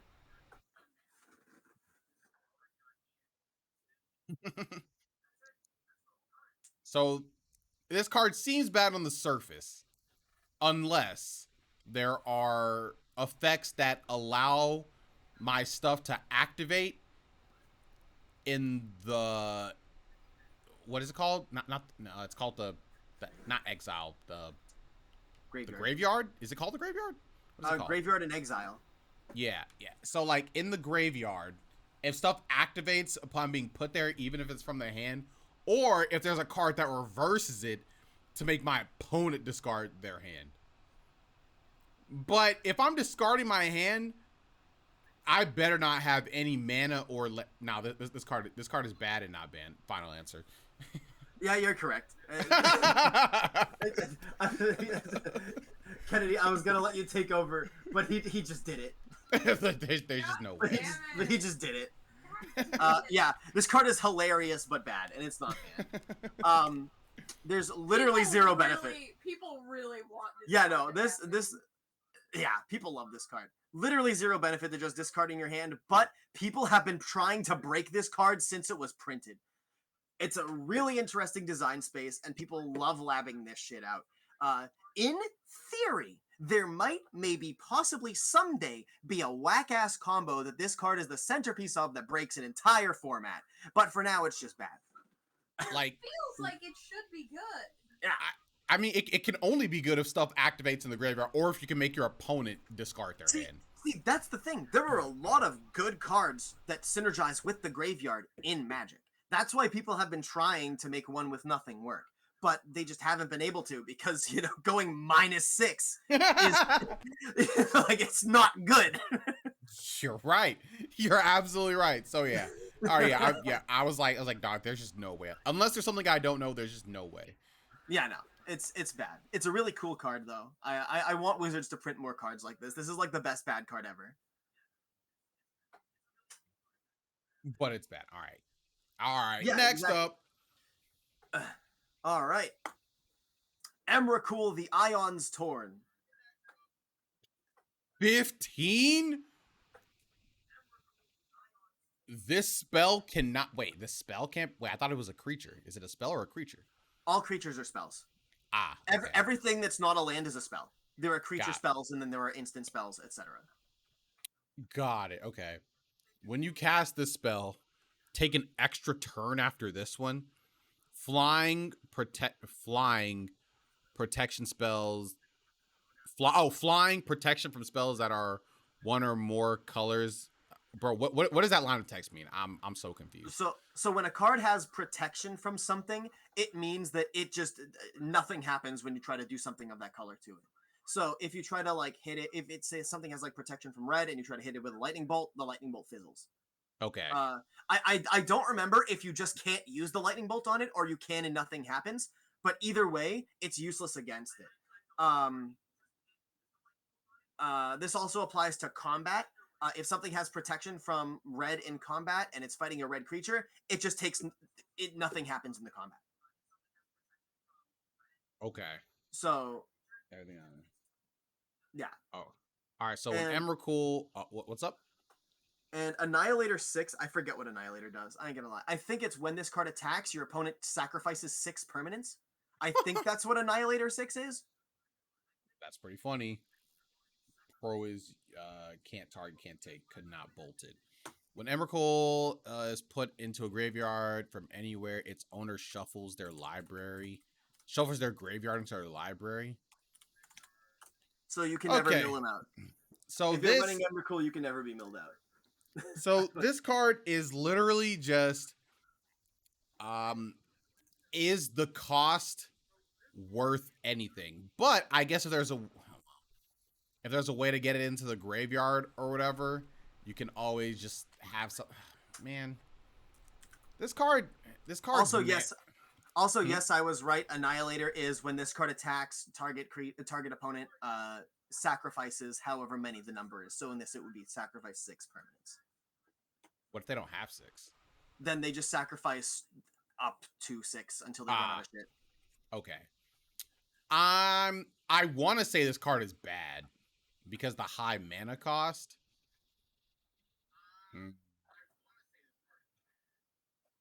I'm not gonna tell you exactly what, but there's a very important piece of information we discussed a few slides ago that you should take into account. If only he had a I mean, well, yeah, because I was just about to say you get to take an extra turn after this one, which is really good, but that is 15 mana. And if adding a card to your hand for 4 mana is bad, then this card that takes 15 mana, I feel like it can't be good. Just based on that logic. It has a lot of good things, but unless there's some way that I don't know where you can just get 15 mana onto the field very quickly or cheat this card out, I'm almost positive this card is not that good and it's not banned. So I'll go with that. I'll go with not that great and not banned. Okay. Kennedy's looking at me. Am I? I'm playing Pokemon Cafe. Okay. I wasn't sure. Oh, are you? Does he need a lifeline? No, I thought you were asking to be the lifeline. No, but if you're not, I mean, okay. if he wants me to be a lifeline, I'll be a lifeline. I'm Nah. playing Pokemon Cafe. Okay. Does he need a lifeline? He says nah. So, you're completely wrong. This card is very good, but it's not banned. Well, you're right on the not banned, but it's very good. Because how is this card good? People cheated out. It's okay. Yeah. All right. There we go. That was the caveat. Yeah, people cheated out. I was trying to point you in that direction when I said an important thing we discussed a couple slides ago. Yeah, but I guess I guess we just talked about it with Hammer Time.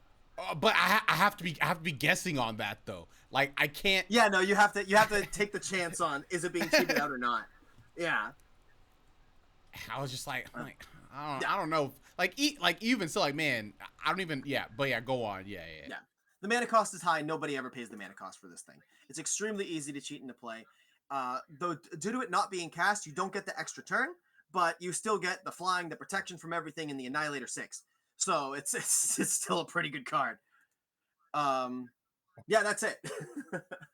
All right, we're gonna take a short intermission while I go use the restroom. You may keep chat entertained while I am gone. Okay. BRB.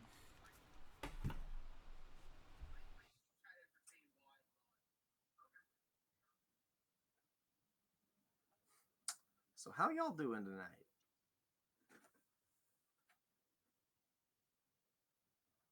Yeah, Magic can be pretty wacky. It's I've kind of grown to like the higher power level stuff. It's very funny. Yeah.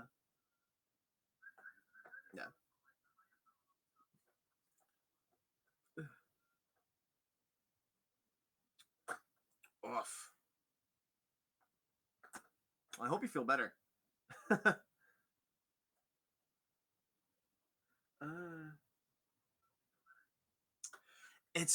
Reconnaissance is not going to be in this section. I wish I remembered that card while making this. That would have been really funny. I don't think I'm on the WotC hate train, but I'm certainly not in love with them right now. They're doing a lot of shit.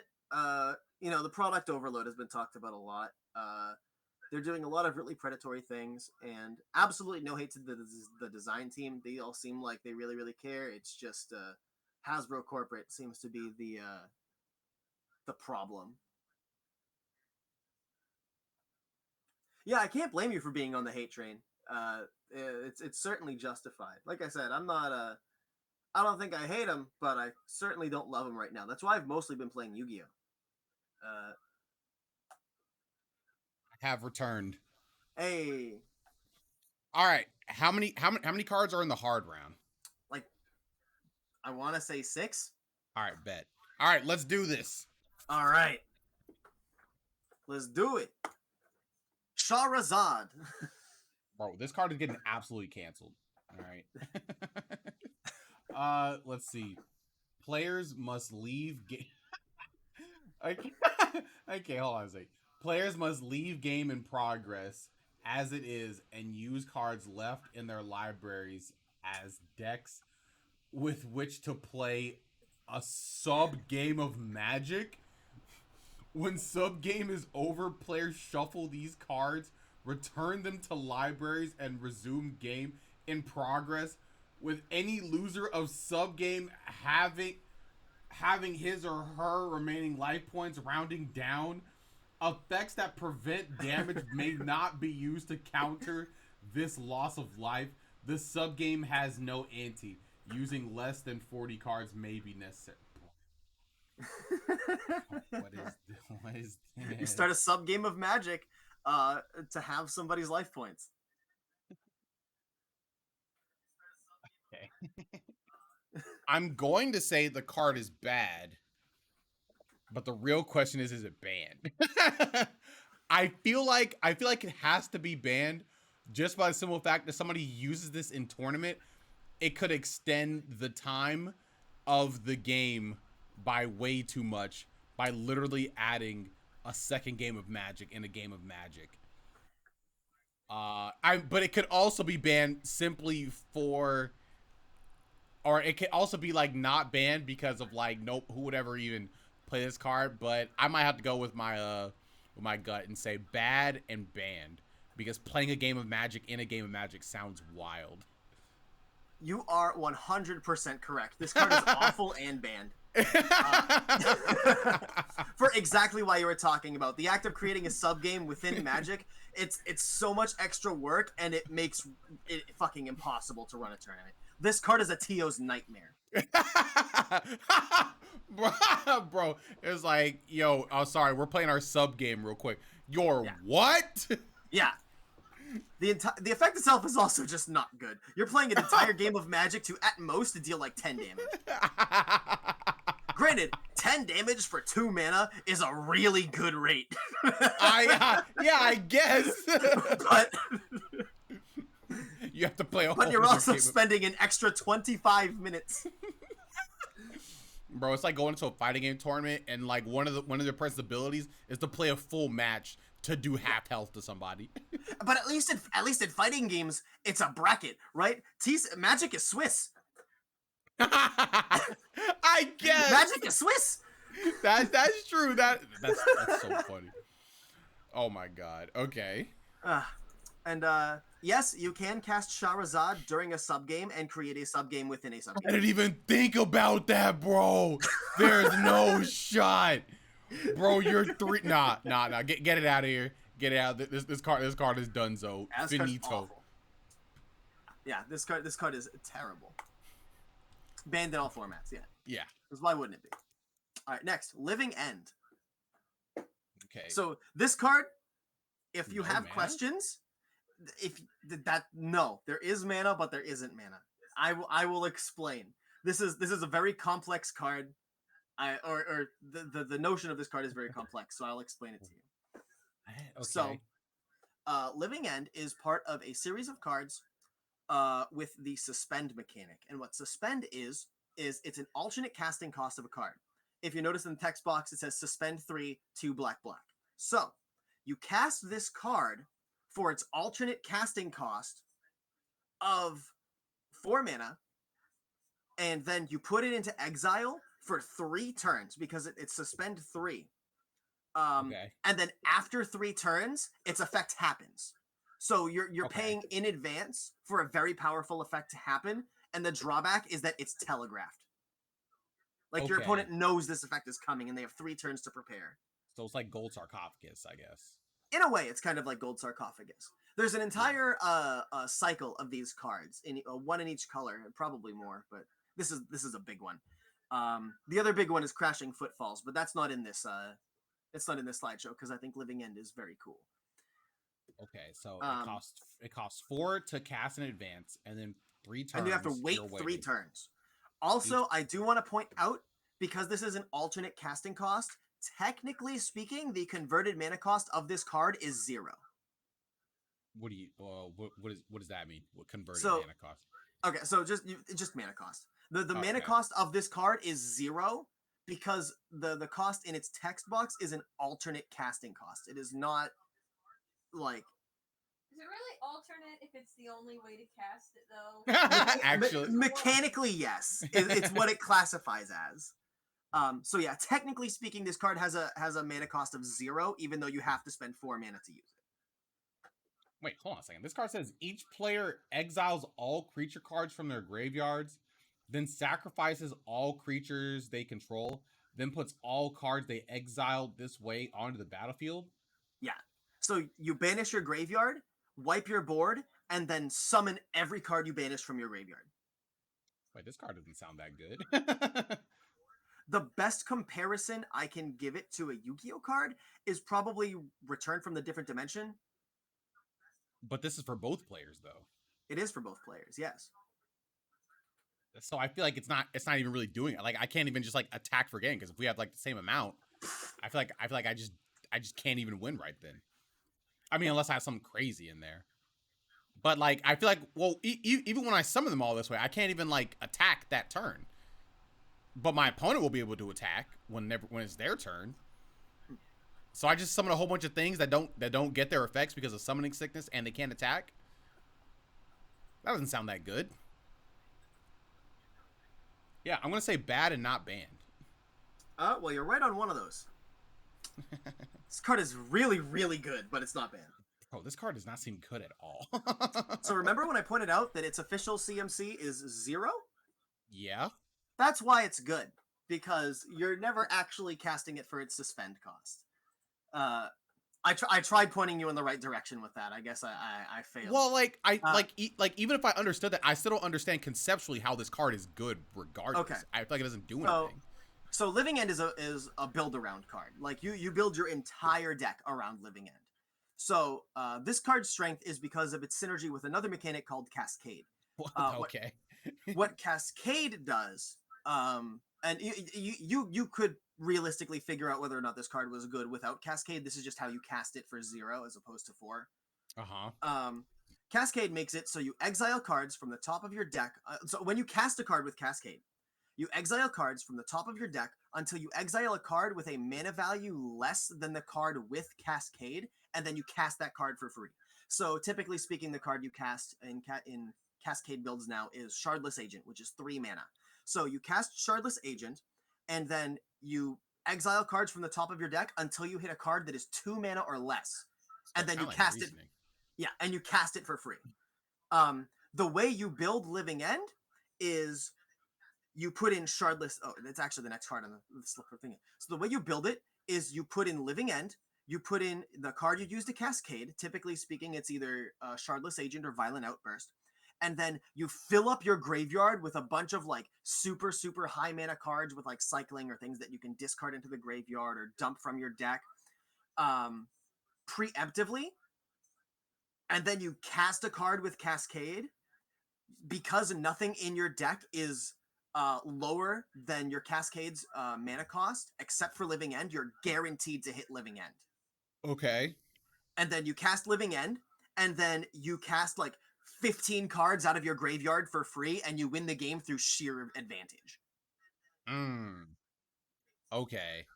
I feel like this can only work with Cascade, though, right? Yes, but Cascade is very strong. That is true. Yeah. Okay. I feel like without Cascade, this card like just on its own merits is not that great. You're 100% correct. If you cannot cheat this card out, I don't want to call it bad because it is a very powerful effect, like regardless, but it's certainly nowhere near as crazy if you're spending the 4 mana and then waiting 3 turns. Okay. All right. I don't feel bad about my answer, but I actually forget if I should think about I should start maybe thinking about things that could potentially happen in the game and use that to inform my answers as well. Fun fact, this is one of my favorite Magic cards. I love Living End. I think the deck is super cool. You would like it. All right, what we got up next? All right, up next. Oh wait, next is the really fun one. Cheaty Face? Bro, what is this? Is he taking is it 3 waters? Is it 2? What does that mean? It's 2. You may sneak Cheaty Face. Okay, you may sneak Cheaty Face into play at any time without paying for it. But if your opponent catches you right away, that player may remove Cheaty Face from the game.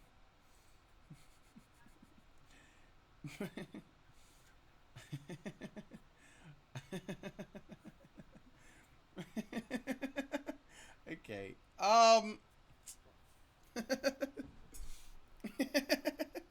This card this card is funny because it's like it is an odd mechanic of the game that it doesn't seem like it's like Ravine or whatever. It seems like it might be a little bit more that because the game is literally telling you to cheat. And that kind of breaks the mechanic. So it's definitely bad. But it might be banned. I'm gonna say bad but banned. I'll give it to you. So I wasn't entirely sure how to rate Cheaty Face because he's from a joke set, so he's banned in everything anyway. Okay. All right. If you're a good sneak, he's good, but also he's banned because he's from a joke set. At best, you get a free 2/2 flyer, and for 0 mana, that's pretty solid. At worst, he blanks and you wasted a deck slot on Cheaty Face. The card is banned. The card is bad because there's no way you're getting him on the field without anybody noticing. Just get good at sneaking him out. People look away all the time. Slip him under a creature. Slide him out slowly. Just master your sleight of hand. He will always stick. I guess. Okay. This guy in regular play, okay, has to be bad. But yeah, he's also bad because he's from. All right, I did not know there were joke sets, but that is very funny though. This is the only joke set card I put in here. I just thought it'd be a really good bit. That's actually very funny. House Rule Companion Cheaty Face. Oh my god. Bro, if you companion Cheaty Face, put it in your hand, and then you still get that shit on the board, your opponent just needs to concede.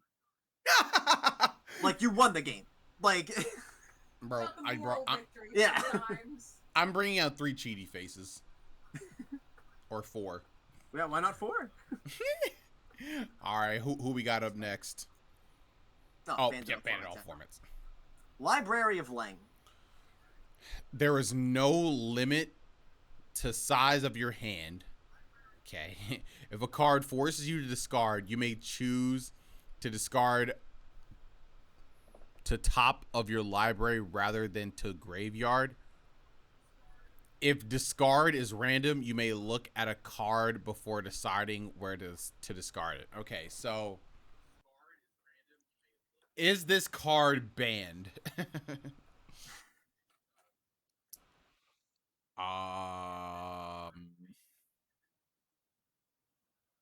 There's no limit to the size of your hand, so you could just have 40 cards in your hand. Yes. This isn't the only card that unlimits your hand size, but it's an effect that shows up occasionally on cards. Is you have no hand size limit. Oh, okay. So that's not that special, I guess. If a card forces you to discard, you may choose to discard to the top of your library rather than to the graveyard. If discard is random, you may look at a card.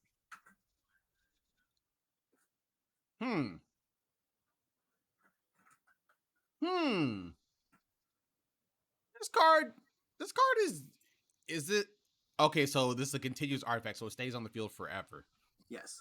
Continuous has been a word they've taken out of the game a long time ago because it's kind of an oxymoron. You don't need it. Artifacts stay on the board regardless of if the continuous word is there. So, yeah. It only costs one mana to activate. 1 mana, and it's colorless, so any color mana. This card is strange. Because, like,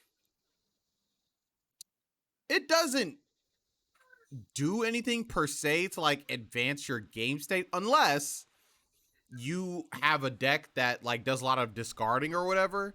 And so if you just, like, want to recycle and just put stuff back on the top, but, like, why would that be good, though? Like, it also gives you insulation from, say, a turn 1 Thoughtseize. that is true. You know? That is absolutely true. I'm actually lost. I don't know if this card is banned. I don't know if this card is good. Yeah, all I know is it's old. It's very old. Right. No, if he's lost, he can always tap in a lifeline. If you're lost, you can always tag in Kennedy.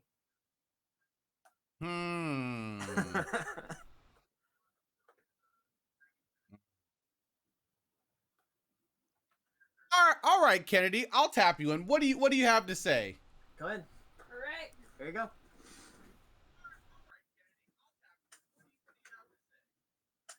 Yeah, so this is the unlimited hand size card. Yeah. Yeah. With discard immunity. I mean, everybody loves Yowie hands, Christopher. It's Bro, what? Everybody loves Yowie hands. Like what's the downside to an unlimited hand size? What's the downside? You can, if you have enough draw power, you can get whatever you want. It's colorless, so you can slide it in any deck, and you can just, if you have the draw power and the mana to make it happen, you can just keep drawing for gold. You can have a hand bigger than your deck and find your win condition. What's the downside to Yowie hands? It's 1 mana. It's all pretty, right. I feel like it's pretty to the point. I have my answer. This card Everybody wants a 30 card hand. This card is bad, and it's also not banned. How dare you scorn my advice? I think he's figured out that you will just always lie. Well, I had You're 100% correct. the first time I was honest. That is true. Leading, and the second time I was honest. This is the first time I just lied out and out. I mean, I guess. Yeah. But also, no, yeah, you were right. Actually, no, you were honest with Blood Moon. That's right. You were honest with Blood Moon. Never mind. But also in the in your explanation, it made me not want to play it. I'm like, man, this card does sound kind of bad when you explain it. Yeah, no, it's awful. Everything it does is exclusively good when it's incidental. You never want any of these effects to be like the thing you're paying mana for. You know? Yeah. you could actually argue in some cases that discarding to the top of your deck is worse than just discarding something, because then you're theoretically you're set back a turn because you're drawing a card you already had. You're Phoenix wind blasting yourself. Yeah, yeah, exactly. Yeah, so yeah. Easy. All right. I think the next card is the last one. I could be wrong. Okay. No, this is the last one. All right. Felidar Guardian. Okay, let's see. 4 resources, 1 light, or what is that? Yeah. 3 anything, 1 white. All right. When Felidar Guardian enters the battlefield, you may exile another target permanently you control. Then return that card to the battlefield under its owner's control. So before you start thinking, I want to point out, I put this card last because I think it'll be the hardest one for you to figure out. Hey, wait, so, you may it's a 1/4. You may exile another target permanently you control and return that card to the battlefield under its owner's control. Bro, this card looks bad. This card looks awful.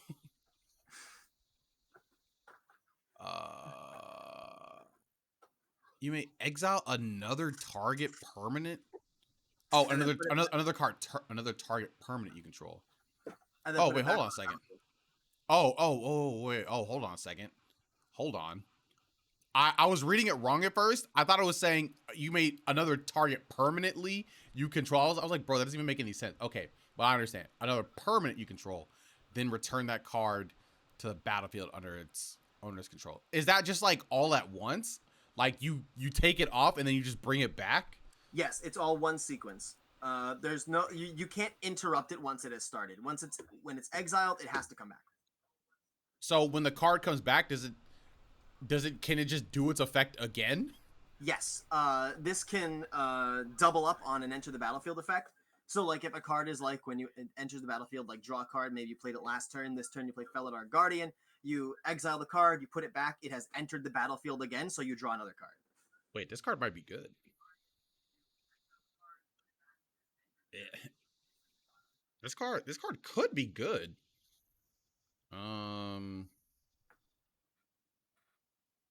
Because activating another permanent again just to get its other effect, that sounds pretty nice. But the resource cost is kind of high. Unless you cheat it out. I guess you can cheat it out. And I guess if you're cheating it out, you know what? There's probably some way to cheat it out. If you're cheating this card out, bro, you're probably like bouncing it back to your hand so you can like do an effect to like activate another effect infinitely. Yo, this card probably has an infinite. This card might be banned. I love how I jumped from this card is bad to this card might be really good and banned. Okay, so based on this entire thing I've been doing, I will go on my gut feeling and say this card is good and also banned. Kennedy wants me to tag her in here. Well, not but if he has an answer. He does have an answer. Oh, well, I'm a few seconds behind. Okay. Yeah, I'm not tagging her in. Chris, I am absolutely shooketh because not only are you 100% correct, you also called out that this card has an infinite loop. Yeah. Yes! Yes! Holy shit! Hey, let's go! Let's go! Yeah. Felidar Guardian was a problem piece in what people referred to as Saheeli Cat combo. This cat combined with Saheeli Rai made a 2-card combo that could create an infinite number of 1/4 tokens. The TLDR of the combo is Saheeli makes a token copy of Felidar Guardian, which then exiles the Saheeli and puts her back onto the field, which is then recognized by the game as a different Saheeli, allowing her to make another token, and you can do this infinitely. Let's go! Jesus Christ! I knew I was the GOAT. There's a lot of infinite combos in Magic, but when they happen, they're very funny. Yeah. This combo was an oversight. For the record, like Wizards of the Coast very clearly didn't realize they let a 2-card combo slip into standard because for a very long time they were adamant against keeping 2-card combos out of standard, and they still haven't done many to this day after this. This was a complete and utter oversight on their part. They were just like, uh-oh, we met. Yeah, because like as soon as I read it correctly, and it said you could just make a target permanent and you just bring it back. Yeah, I'm like, bro, that's something like a loop somewhere. Yeah, and like Saheeli Rai is 3 mana, so you play her, and then next turn you drop a land and play this. You're just curving into it. Let's go. I'm so good. I knew I was the GOAT. I knew I was. That was insane. I was 100%. This is such an innocuous looking card. I think it is. That's why I said it was bad at first. I think Chris won. No, I agree. Like, oh my god. You literally saw my thought process. I'm like, bro, this card looks bad. Like, I'm like, what? Like when you said this card probably has an infinite, I fucking left my chair for a second. I was like, oh my. Let's go. Let's go. I used all of the knowledge from all of the previous cards, and I was like, there's something else here probably. I had to use it. Let's go. All right, what's my fine? Oh wait, what is it? Banned in Pioneer. It was banned in Standard when it was. Yeah. Okay. All right, what's my final score, Daniel the Manual? Let's see. I lost track. I did too. You did it! Yay! Nice. Let's go. High five. Yay. Nice. Let's get this money. Woo. All right. I did better than the fighting game one. I'm gonna close my stream and then I'm gonna count your shit. I think you won. Yeah, you definitely won. You got a lot of these right. I did better than I think I did better than the fighting game one actually. You 100% did better than the fighting game one. So let's see. 2 from Time Walk. Are you gonna show anything else on like another PowerPoint screen at all? Oh, no? you can close the okay. The thing. So let's see. You got 2 from Time Walk. You got Craterhoof Behemoth right? Yes. Yes. Okay, so that's 2 from Behemoth. Deathrite Shaman you got wrong. Hedron Alignment you got right. Or I guess you got 1 from Deathrite Shaman because you thought it was bad, so it wasn't banned. Let's see. Teferi was, you said good and not banned, right? Which card? Which card was that one? Teferi, the double floodgate in easy. The double floodgate? The dude who makes all your sorceries instants and all your opponent's instants. Oh sorceries. Yeah. I think I said that card was like. I said it was good and not banned. Yeah. Or no, wait. Or did I say it was no? Yeah, I said it was good and not banned. But then you said it was banned. I was like, what? Yeah. All right, and then there we go. Yeah, you did fucking insane. Let's see. Yeah, you're wow.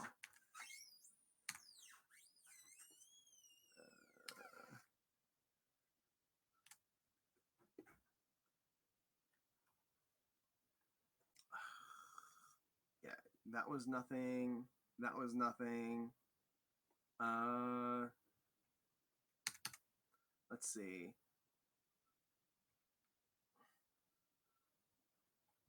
Yes, your boy. The GOAT. I'm almost done.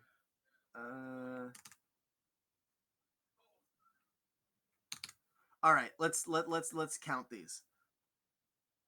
Yes. What's my final score? 3, 4, 5, 7, 8, 9,